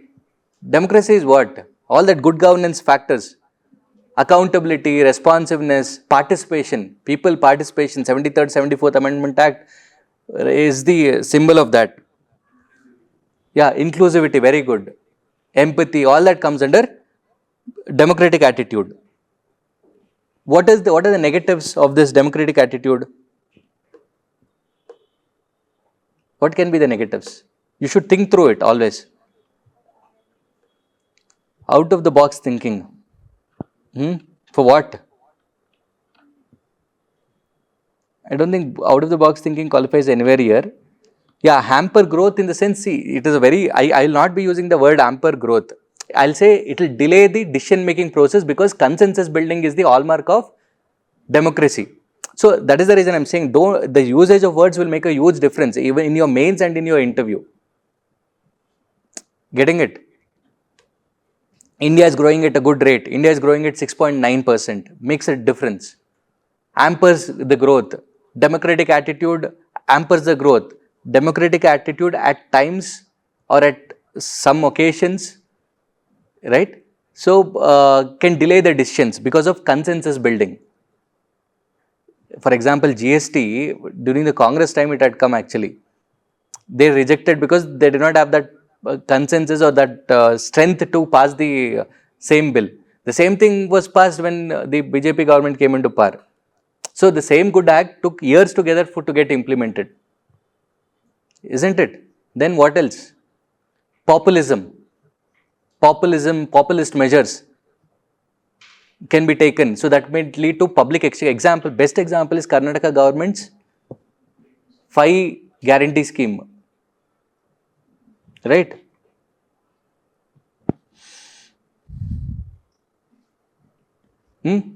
Again, when too many people are there, satisfying everyone, competing interests, satisfying becomes very difficult. All this can be the negative examples.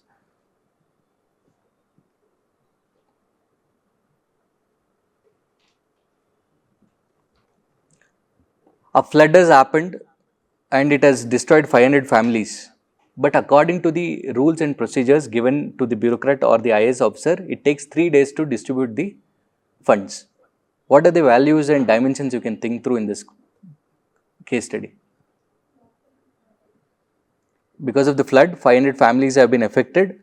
You have to disperse the funds, but verification is also very important. As I said, it is not moral intuition. It is, see, this is how I can bring in those words. That is the reason I'm telling you to write down those words, so that when you're writing an answer, all these things can be bought in. Right? So tell me, what are the dimensions come? What are the dilemmas that you will face in such situation? Because it says you have to reason out, you have to see who are the ones who are affected, to what extent, because the resources are very small, limited. So what are the dimensions you can think through here?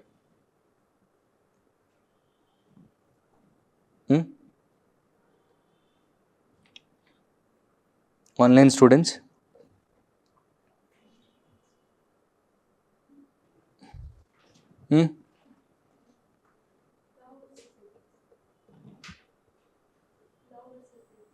Yeah, law, rule of law versus compassion, morality, ethics, anything you can write then. Accountability factor will come into picture. Decision making will come into picture. No, emotional intelligence is not that much important here. What else can come here? What pressure? Efficient use of resources. Efficient use of resources. Like that, you even simple case study like this, keep brainstorming on the words. You will generate points. Somebody was telling, no, generating points is difficult. This is how it should be done. And when you're generating points, again, think from ethics, polity, governance, right, society, economy and all, you'll get more points. If following every rule leads to injustice, is the officer still acting morally?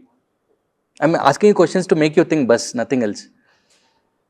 If every rule leads to injustice, is the officer still acting morally?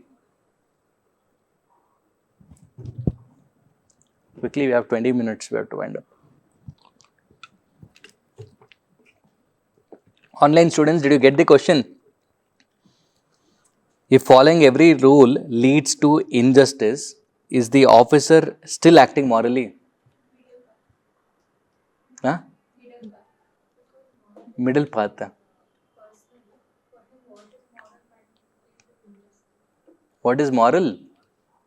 But he's following the rules. He's following the rules. But that rules is leading to injustice. So do you think he's still acting morally? Huh? Think, no. Tell. To some extent, because it's not laws good or bad, it's about implementation. Yes sir, yes sir, in constitutional morality and professional ethics, rule of law.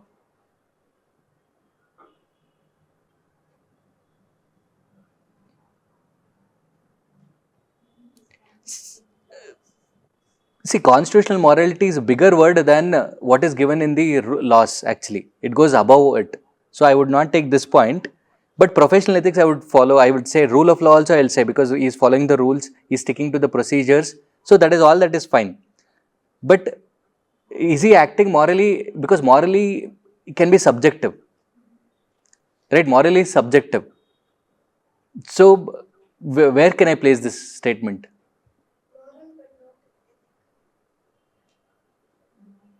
Moral but not ethical. Hmm? Anyways, think through it. Let me give at least may give you some exercise to think. Next question is bureaucratic morality. Attitude is an important component.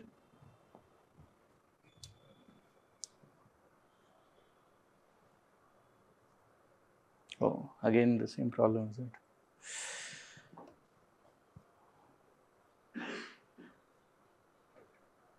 This is more related to attitude formation. What makes a person have an attitude this way, basically? So that is what factors affect the formation of a person's attitude towards social problems. Our attitude towards life, work and other people, society, generally shaped by unconsciously by the family and social. How is it shaped? By the family, by our surroundings. That is the last part of this syllabus on which the questions were asked. This is aptitude. So we'll go back to this.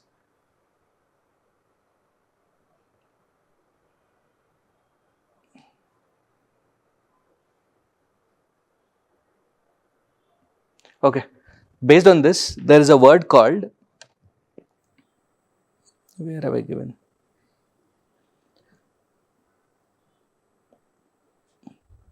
What is bureaucratic morality then?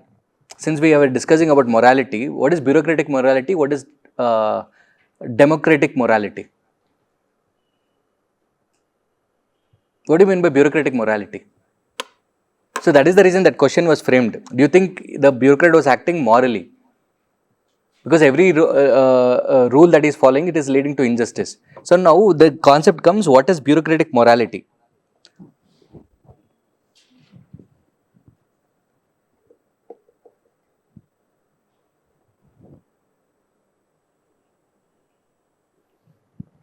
Bureaucratic morality, acting in compliance with rules and procedures. Very simple definition, and she has rightly said. Bureaucratic morality is strict adherence to rules, regulations, procedures, laws, irrespective of what the consequences, irrespective of the person's personal interest.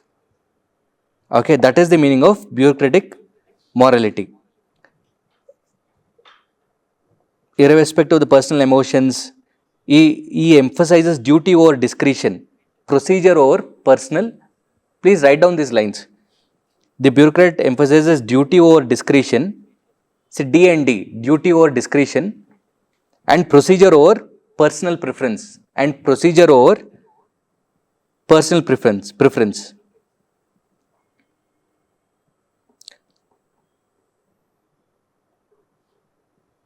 So what is democratic morality then? Then third part is constitutional morality. Please write down all this. Bureaucratic morality, democratic morality and constitutional morality. So what is democratic morality?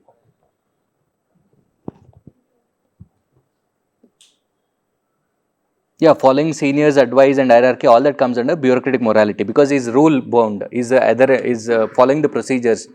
All that comes under bureaucratic morality. Now let us understand what is democratic morality. Decision making on interest of people, public participation, all these are words, consensus, all these are right words, right? Placing citizens as the center stage, public participation, consensus building, welfare of the people. dignity of an individual, all that comes under democratic morality. Like, for example, if I have to give you, before constructing a dam, what should a bureaucrat do? Before the band, you know that, okay, the money is sanctioned from the government, you are the DC of the district and you have to build the dam. So, what you should do if you are talking about democratic morality? Hmm? Yeah? Yeah, he'll talk to the stakeholders there, the local people there who will be affected. He'll talk to them. He'll rehabilitate them. He'll make them understand what the problems are. Then, what else? No, all that comes under that first point only. Pursuing people also comes. People, all of them are one. Then, what is the other angle when dams have to be built? What is the other angle you should look into? One is people rehabilitate, environment angle. So, that environmental impact assessment should be done properly. You should talk to them, talk to the conservatists there, all that. So, these are the two angles. So, that calls for democratic morality. Understood? If it's just bureaucratic morality, then you'll just follow rules and regulation. The rules are like this, I'll just follow this. Is that clear? So, this is the difference. Like, next, let us go to the third part, that is constitutional morality. Yeah, economic feasibility, EIA, it is environmental impact assessment.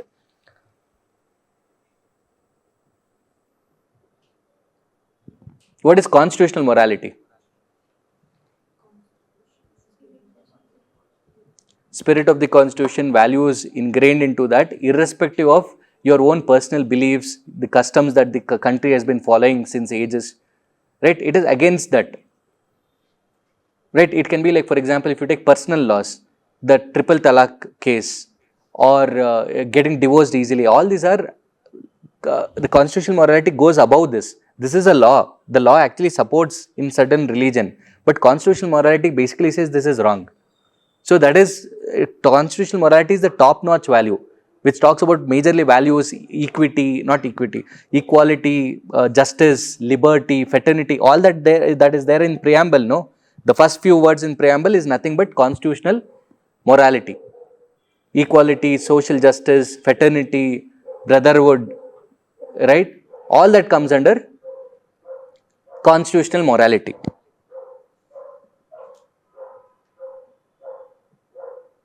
Last topic of today, that is aptitude. Attitude is done. Aptitude and foundational values.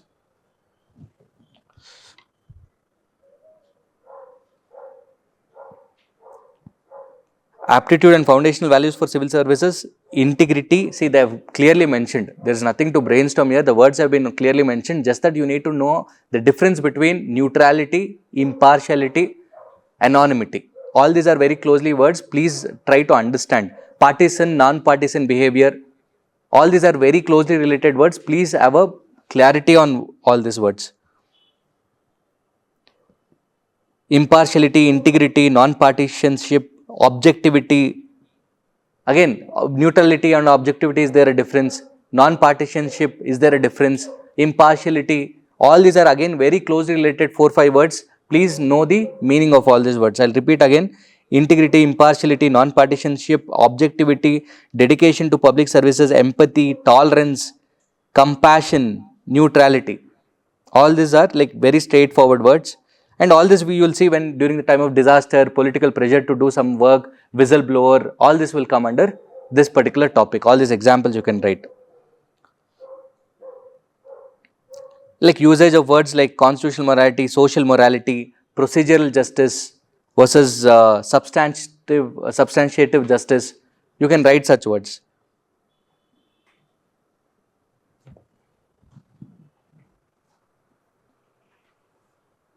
Again, based on each keyword, the questions are asked. Say integrity, again, integrity without knowledge, integrity is complete, refusal.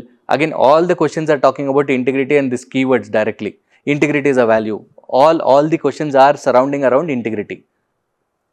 Different dimensions they've asked, mixed definitions, integrity, perseverance, commitment, courage of conviction, differentiate between law and ethics, ethical management, examine the relevance of the following: transparency, accountability. See, as I said, every keyword you should have a clarity of what it is. right? Fairness and justice, accountability, courage of conviction, spirit, fortitude and all. There are questions on fortitude. What is fortitude? In fact, there was one question asked also in UPSC. What is fortitude? What is fortitude? Stand up? Stand up to difficulties irrespective of whatever the circumstances, whatever comes, I'll stand to it. I'll stand by it. So resilience, your all that comes under fortitude. So constitutional morality, see all that we have discussed, conflict of interest, probity in public life, devotion to duty, the current society trust deficit, because the questions, these are, see, it is divided this way, trust, mixed definitions, every question is segregated according to the topic, impartiality, non-partisanship. So every keyword there has been a question framed. All these are keywords from this syllabus only. Compassion.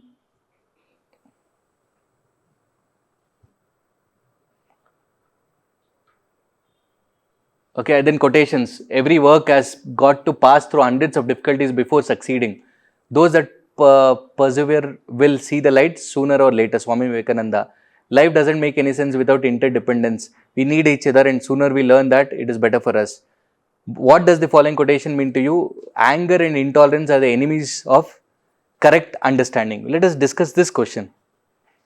What do you mean by this? It's a question on wisdom. It says, what does the following quotation mean to you? Anger and intolerance are the enemies of the correct understanding.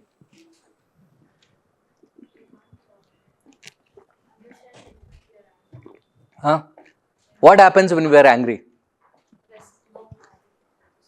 We will have a narrow perception of anything. When we are angry, because we are clouded with so much of anger, only my 10 or 20% of the brain is working, and my perception of the reality is very narrow. Right? I am not ready to listen to others. I am just, my perception is very narrow. So, anger and intolerance comes together. When I am angry, my perception is narrower because I am not, intolerance is nothing but I am not ready to accept the diverse views of the other party. What I think is right. So, based on that, you have to write this answer. It can be at an individual level, right? At the societal level, national level. So, from that perspectives you can handle, or even your subjects, polity, geography, polity, society, economy, from all that perspectives you can handle this question. Is that clear? Cloud your reasoning ability, never give up attitude, anger led to emotional instability and impulsive. Yeah, that's a very important, good point. Divyansh's anger led to leads to emotional instability and impulsive decision.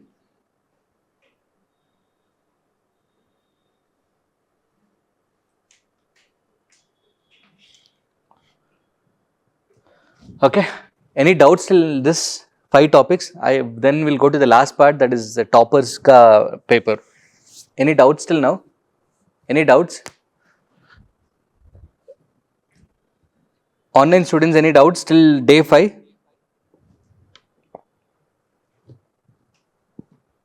Okay. Again, it's all on wisdom, forgiveness. Every keyword there's a question framed. We have forgiveness, there were 2 questions. Wisdom, there was a question. Temperance, character. Abraham Lincoln, Napoleon Bonaparte, patriotism. What is the difference between patriotism and nationalism? What is the difference between patriotism and nationalism?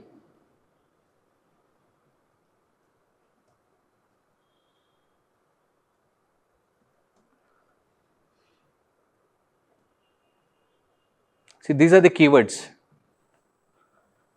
which I was telling you, all these words will add value to your answer. Utilitarianism, key thinkers, these people you have to know. Only few are there, only 10 are there, you can mug it up. Okay, utilitarianism, deontology theory, which I have already mentioned, virtue ethics, social contract, ethics of care, and its relevance accordingly. These are the theories. So, when you are writing answers, bring down the current affairs examples, bring down these theories, it will add more value to your answer. These are the things that we will be giving you. Then key ethical doctrines, doctrine of double effect, right? Nishkama, karma, categorical imperative, wheel of ignorance, golden mean, all this.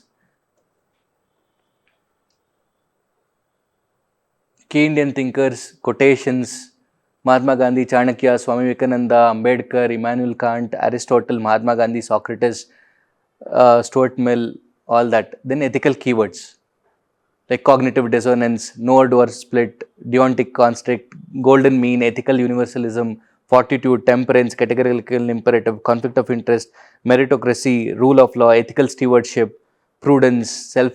All these will make your answer look like a ethics answer basically. Keywords and theories. Not like you have to bombard it with everything. Wherever it is relevant, you can use that word, but you have to buy out all this. Okay, is that clear? Online students?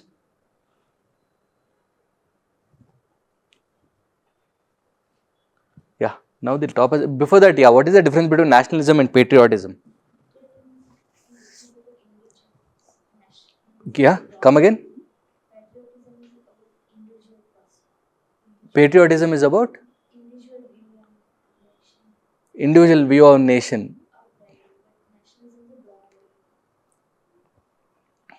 No. What is the difference between nationalism and patriotism?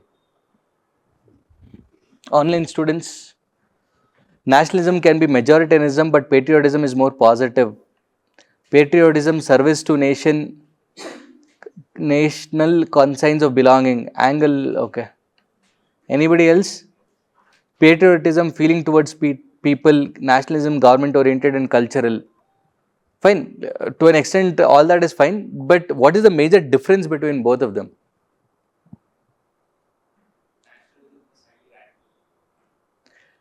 Yeah, but that's too strong a word. Highly is also very strong a word. Radical is also very strong.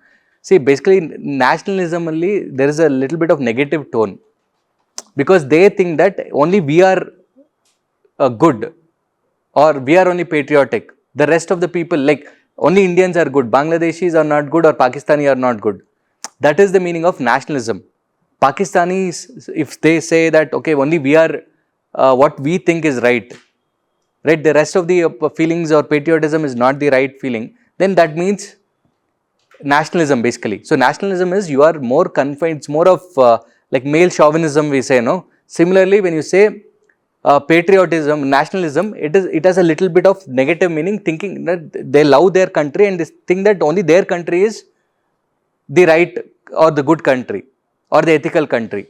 Patriotism, it is like you love the nation and also you will also respect the love for another nation of someone. So it has a broader meaning actually.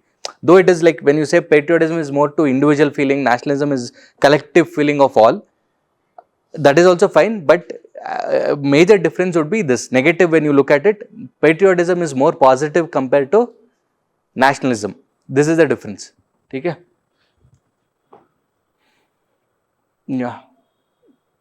See, these are there are 2-3 written answers like 10 marker and 2 case studies in which I had evaluated. Okay, now we are going with the toppers answers. So, politics requires power, negotiation and compromise. Ethics requires restraint, legitimacy and public purpose. Critically examine whether ethical politics is possible without either becoming cynical realism or ineffective idealism.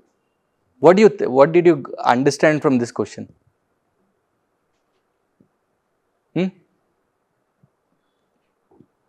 Yeah, please, last 10 minutes, let us be a little positive with more energy and close it off. Online students as well. This question, I hope online students you are able to see this question. Politics requires power, negotiation, compromise. Ethics requires restraint, legitimacy and public purpose. Critically examine whether ethical politics is possible without either becoming cynical realism or ineffective idealism.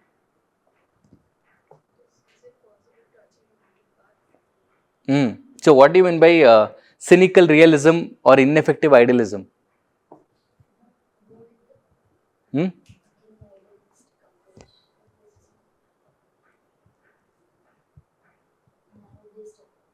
Okay.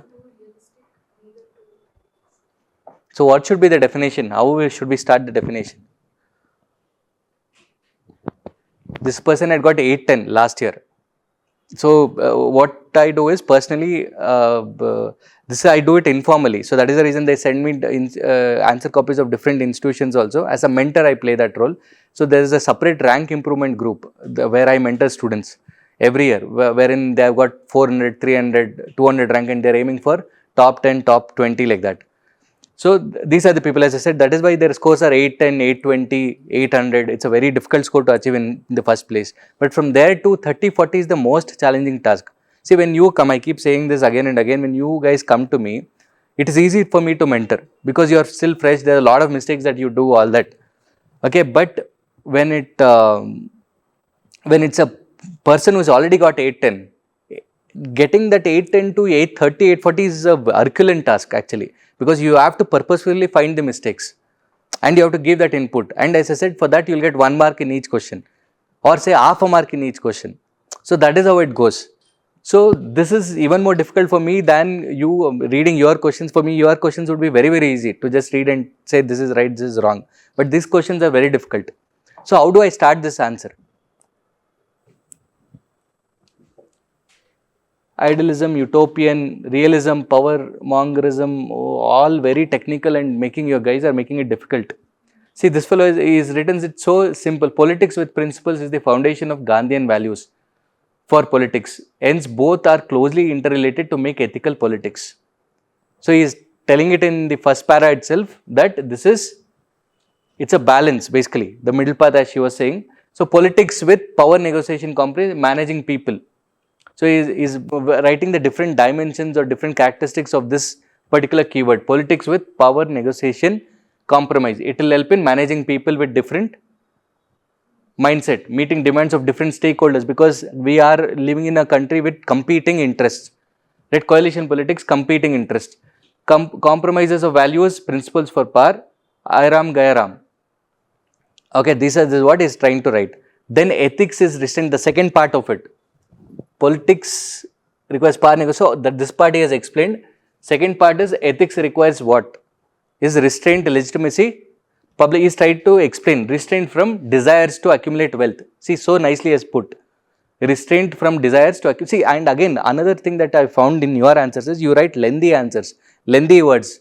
2 lines, 3 lines, you're trying to substantiate the same point. See the what words he has written, 4, 5 words, that is nothing but actually 1 line is written, bus.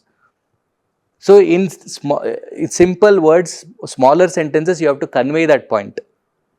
Okay, restraint from desires to accumulate wealth, credibility of institution, example, election commission. See, just credibility of, that's it. He's writing keywords, 1, 2, 3 words, and he's substantiating it. So see the number of points he has generated, number of dimensions he has brought in the answer.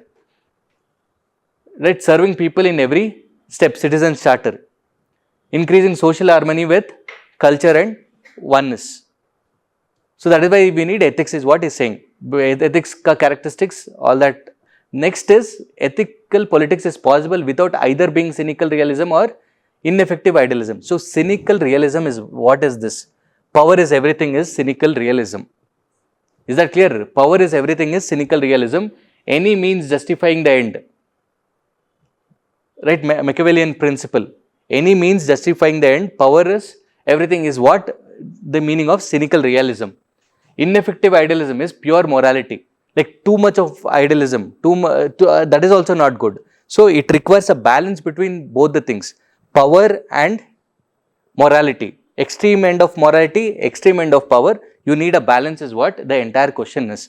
So when cynical realism is there, corruption has greased the wheel of admission. So corruption is there, too much of power. Pure morality, see, for example, ineffective idealism, a very good example, this is Narega is saying biometric system denying payment. When Narega was introduced for the first time, initial days, to get the payment, biometric thing was done, and these people did not even know what, the idea of how to use biometric and how to get their payment. First of all, they did not have their accounts only. Even when they had accounts, they were finding it difficult to withdraw the money. Because see, what happens when you go to rural areas, Halligal Godaga, the fingers and all, if you look at it, it's very rough because of the work that, because of the hard work they would have done. So that thing, no, it will not work always. Biometrics and all, the fingerprint can change. It cannot be recognized at all because of the roughness of that skin. Everyday work, all that will happen. It keeps changing. So that is the reason practically you have to think through. If I'm opening a ICSE school in a rural area, do you think students will come? Even if Ambani opens it in a rural area, students will not come. In fact, from metro cities, students will go to that village. So you need to understand the demand, or else your entire business, your crowd also you should understand. If you're not able to understand the crowd, then again you will be a failure. Like that, that is how it works.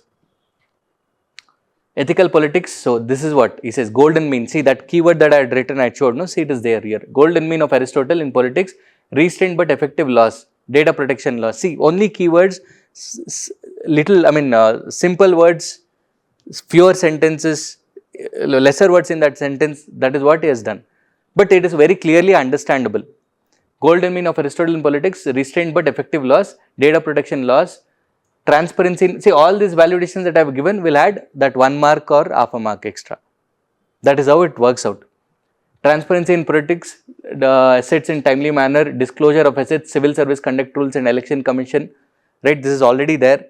Inner party democracy, politics with principles, cooperative federalism, example GST, it was passed, right, ethical negotiation and national integration, Sardar Vallabhbhai Patel's examples I can write, adhering to constitution, morality, principled pragmatism. See, this all this principled pragmatism, all these words are important. Principled pragmatism. See, I have written also the validations I have mentioned will add one more mark. So is already there will get 5 year or 5.5 year. So that 1 mark will get him 6.5, which is the highest in out of 10 marker.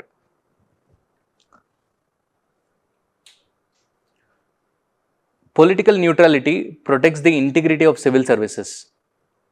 While democratic responsiveness, see all these words, responsiveness, neutrality, all that which we are discussing, morality, attitude, all that, just that politics and constitution, democracy, it is getting interchangeable. Political neutrality protects the integrity of civil services, while democratic responsiveness requires public servants to assist the elected government in implementing the mandate. Critically examine whether the two values are complementary or inherently contradictory. So, what do you mean by this?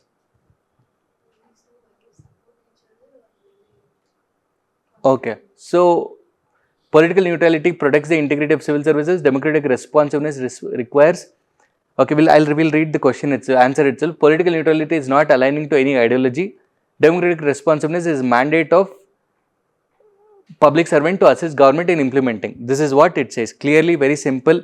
Democratic accountability. Contradictory nature of neutrality and responsiveness. So, political directives conflict arises, constitutional values, ethics, law, all that. In India, above values seems contradictory because many examples we can give. Minority rights versus majoritarianism, pressure during elections, facts versus political populism, transverse, merit based versus political patronage. So, a lot of examples can be written in this answer.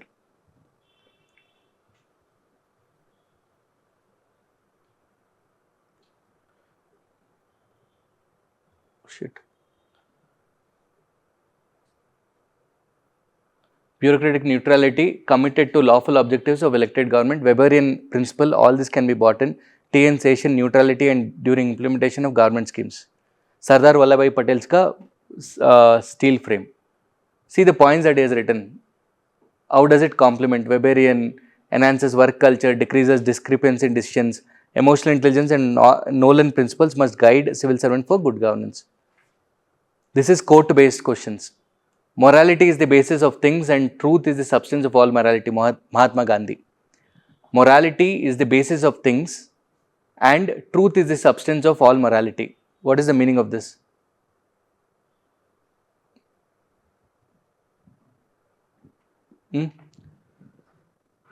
Another 2 question, please be active.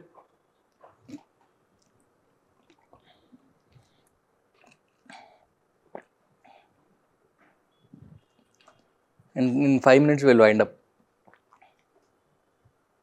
What is the meaning of morality is the basis of things and truth is the substance of morality?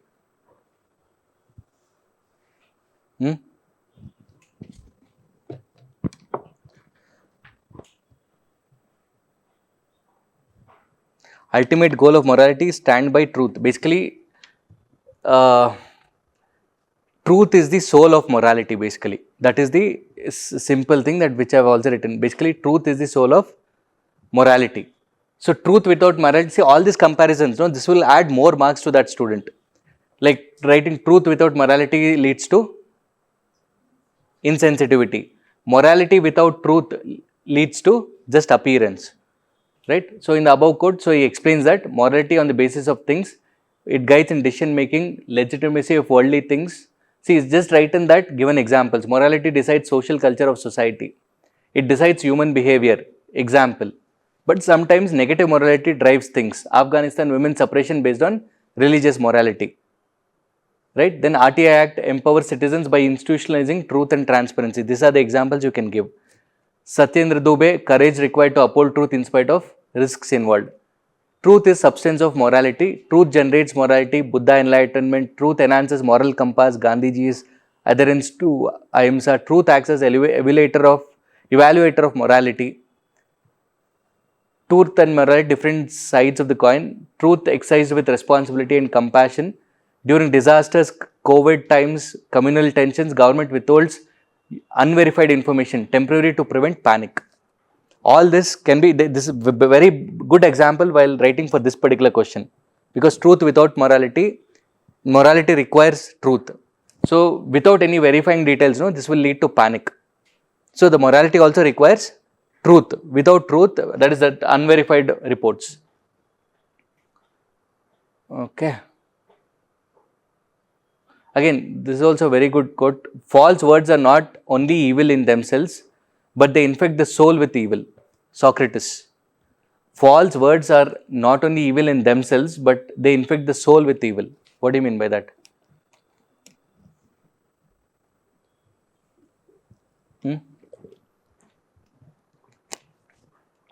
Quickly. I have only 5 minutes left, so quickly let's wind up. Yeah. False words are not only evil in themselves, but they infect the soul with evil. Yeah. Quickly, fast. Yeah. Lies. So once you start telling lies, it will self-destruct. That will impact your family. That will impact your society. That is how it goes. So that is what I've written. It becomes habitual, destruction, character, society. Individual level, once integrity is gone, conscience, that will disintegrate the society as a whole as well. Damages the false words. False words are evil in nature. See, they deceive one's trust. Politicians' false promises. They misguide people. Fake news. See, so nicely is written. Create gap between two people. Places built on falsehood. It's a very good, nice point. This one.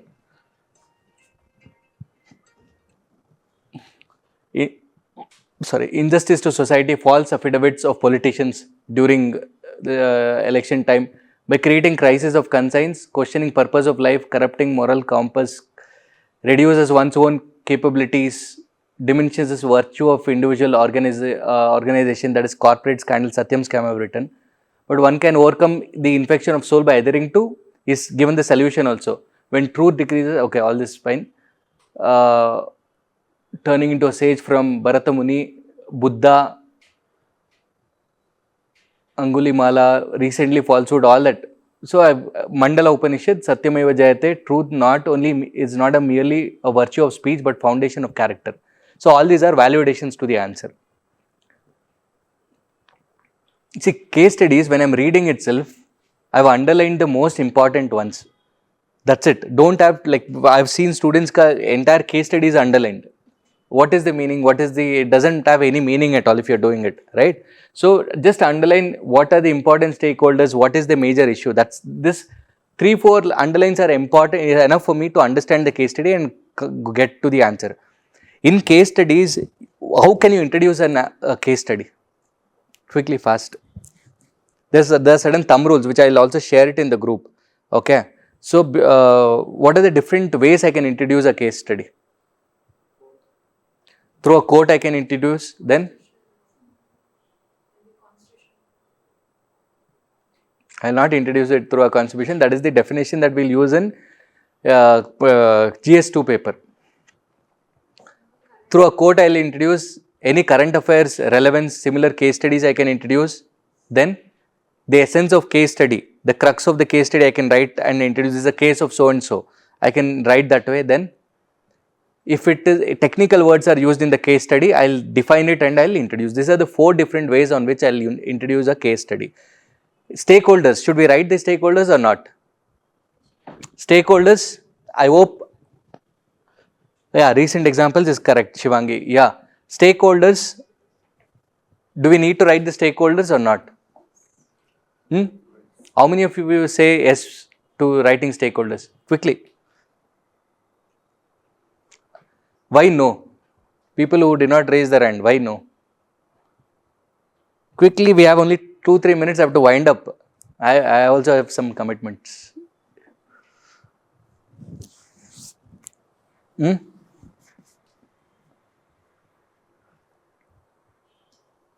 Why shouldn't we write case study? Stakeholders. Online students, why shouldn't we write stakeholders?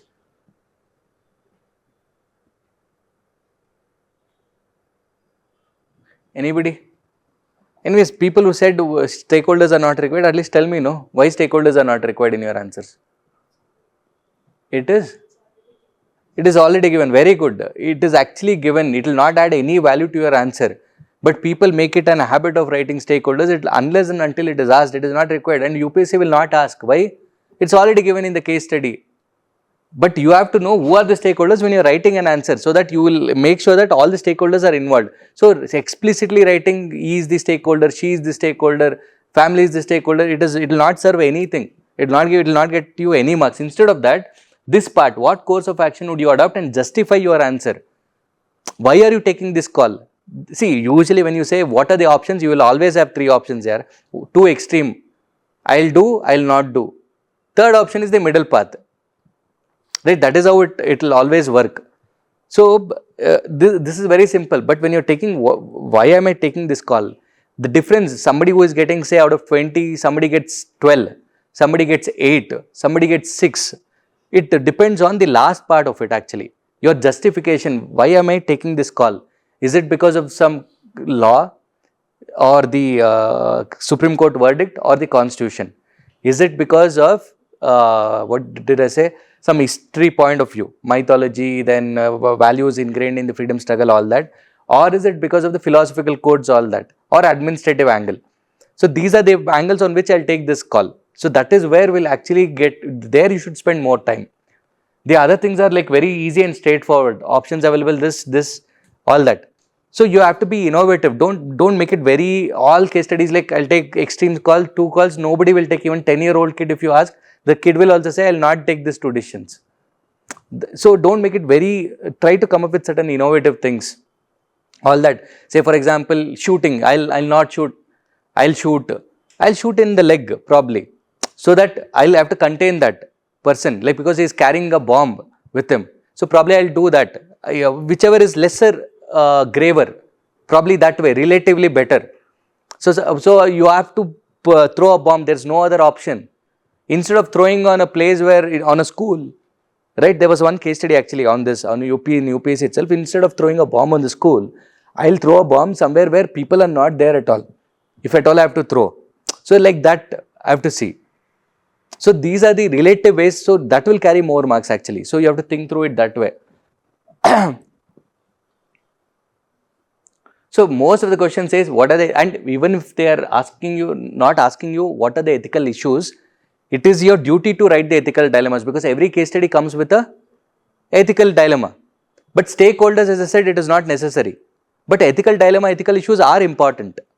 So that you should always keep in mind, because case studies are filled with ethical dilemmas and ethical issues.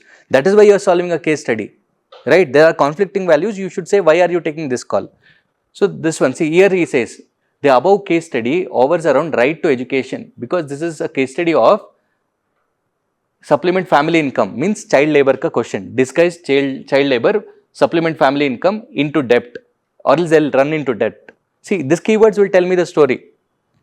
Cancellation of export orders, loss of employment, this can be the consequences if they do that. Then social unrest, attract legal and reputational consequences, because of this is with respect to family, this is with respect to law. In this case, what will you decide?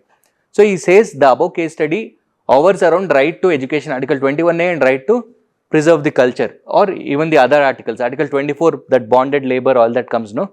Article 51A, that education compulsory to all that also can write. Both rights seem to be under the conflict with the impact of governance on rule of law, commerce of district, and reputation of district. See, so aptly written. This carries the gist of the case study along with the relevant articles. Is that clear? So this is a very good way of writing an introduction. Again, see, not required. Instead, focus on the course of action and justification. Because he has used this much space, his justification last part, he has tried to squeeze in one page, and his presentation is gone haywire. His analysis is also not that good. So this is the reason I've said he has written so many stakeholders. Ethical issues, I've written stick to 4 to 5 contrasting ones. He has just written randomly so many ethical issues involved. Instead of that, I've given example like survival, livelihood, traditional family occupation, like that. You can just stick to few. Ethical supply chains versus international relation credibility. All these are keywords I've taken from case study only. That is another point I've told him. You can take the keywords from the case study itself because it looks more relevant. Clear, and come up with 4 to 5 major ethical issues. Don't go with too many ethical issues, you will only get confused. So, ethical supply chains, international relation credibility, enforcement of law versus social security. See, all these are very nice, better keywords rather than this one.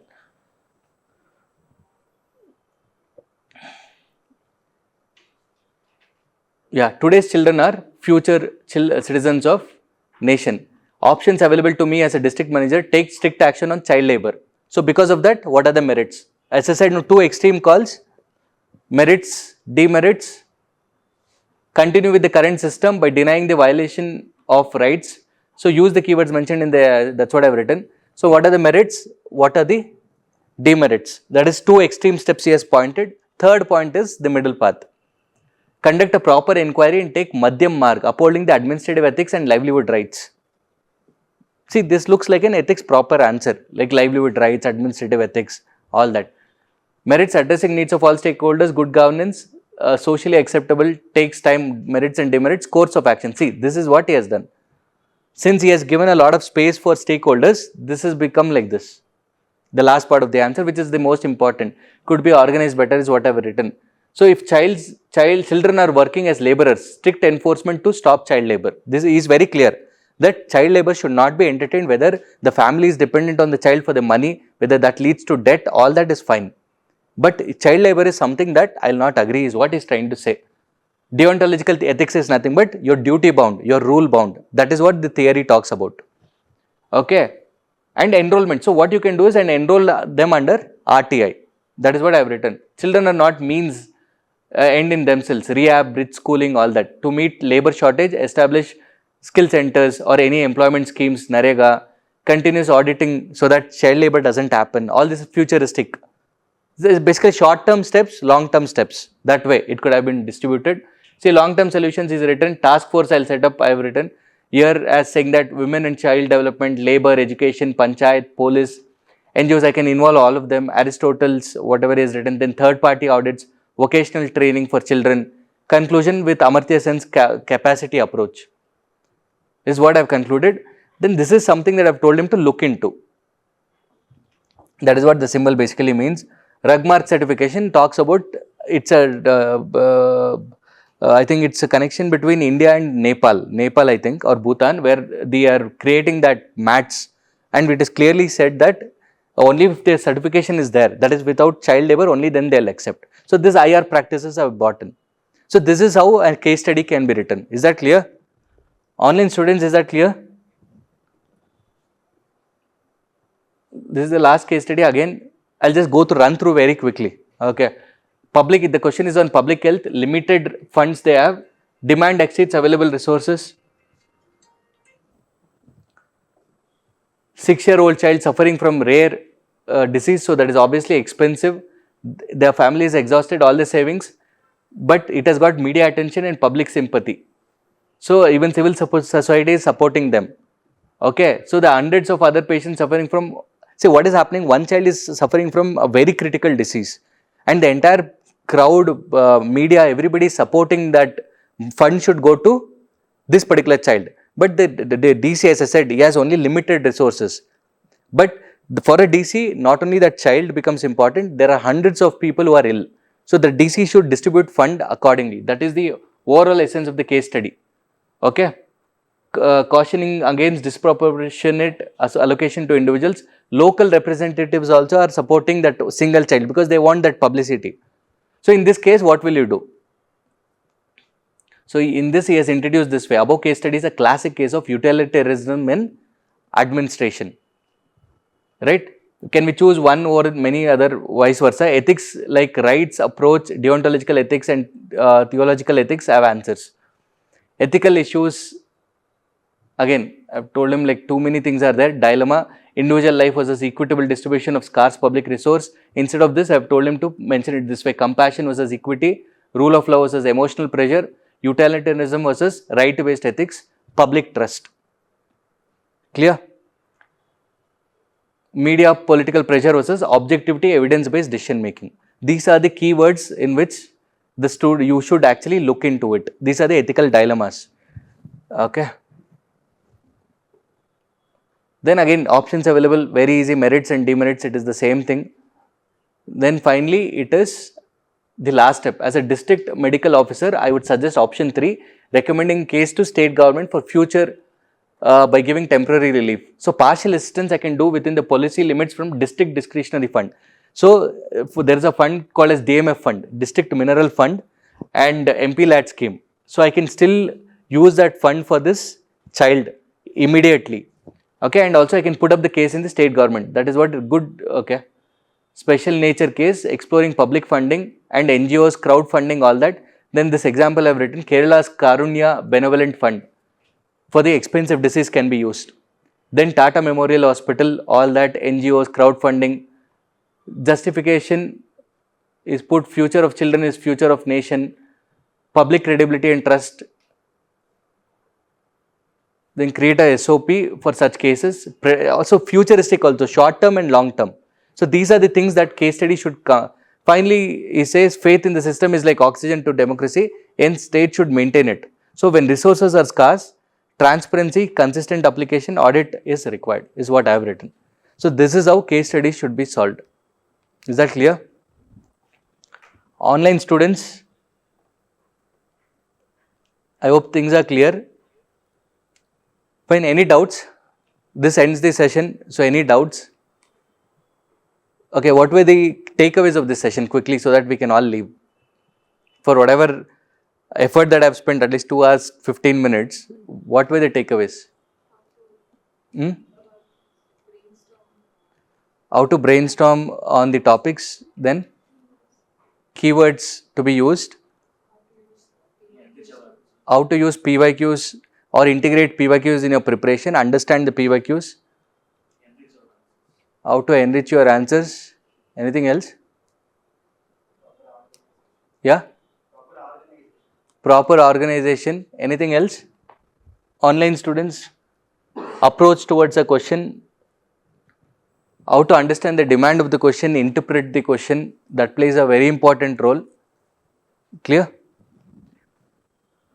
Okay, that's it from my end. I hope the session has helped and given you the right direction, especially with ethics. And anyway, this is just the first session. We still have 2 more sessions in ethics itself, because the first 3 weeks are dedicated for ethics. Okay, so next Saturday we'll meet. If I'm there in Bangalore, I'll meet. If not, Anand sir will take. Or if I'm there in Bangalore, I'll only take, because I'll be going to Delhi next week. So this would be the approach for the first 5 days. Similarly, next 5 days, again we'll have a session, brainstorming session on week 2 on Saturdays. Every Saturday we'll have such sessions. Okay, timings will differ, bus. Okay. Okay, wish you all the best and thank you.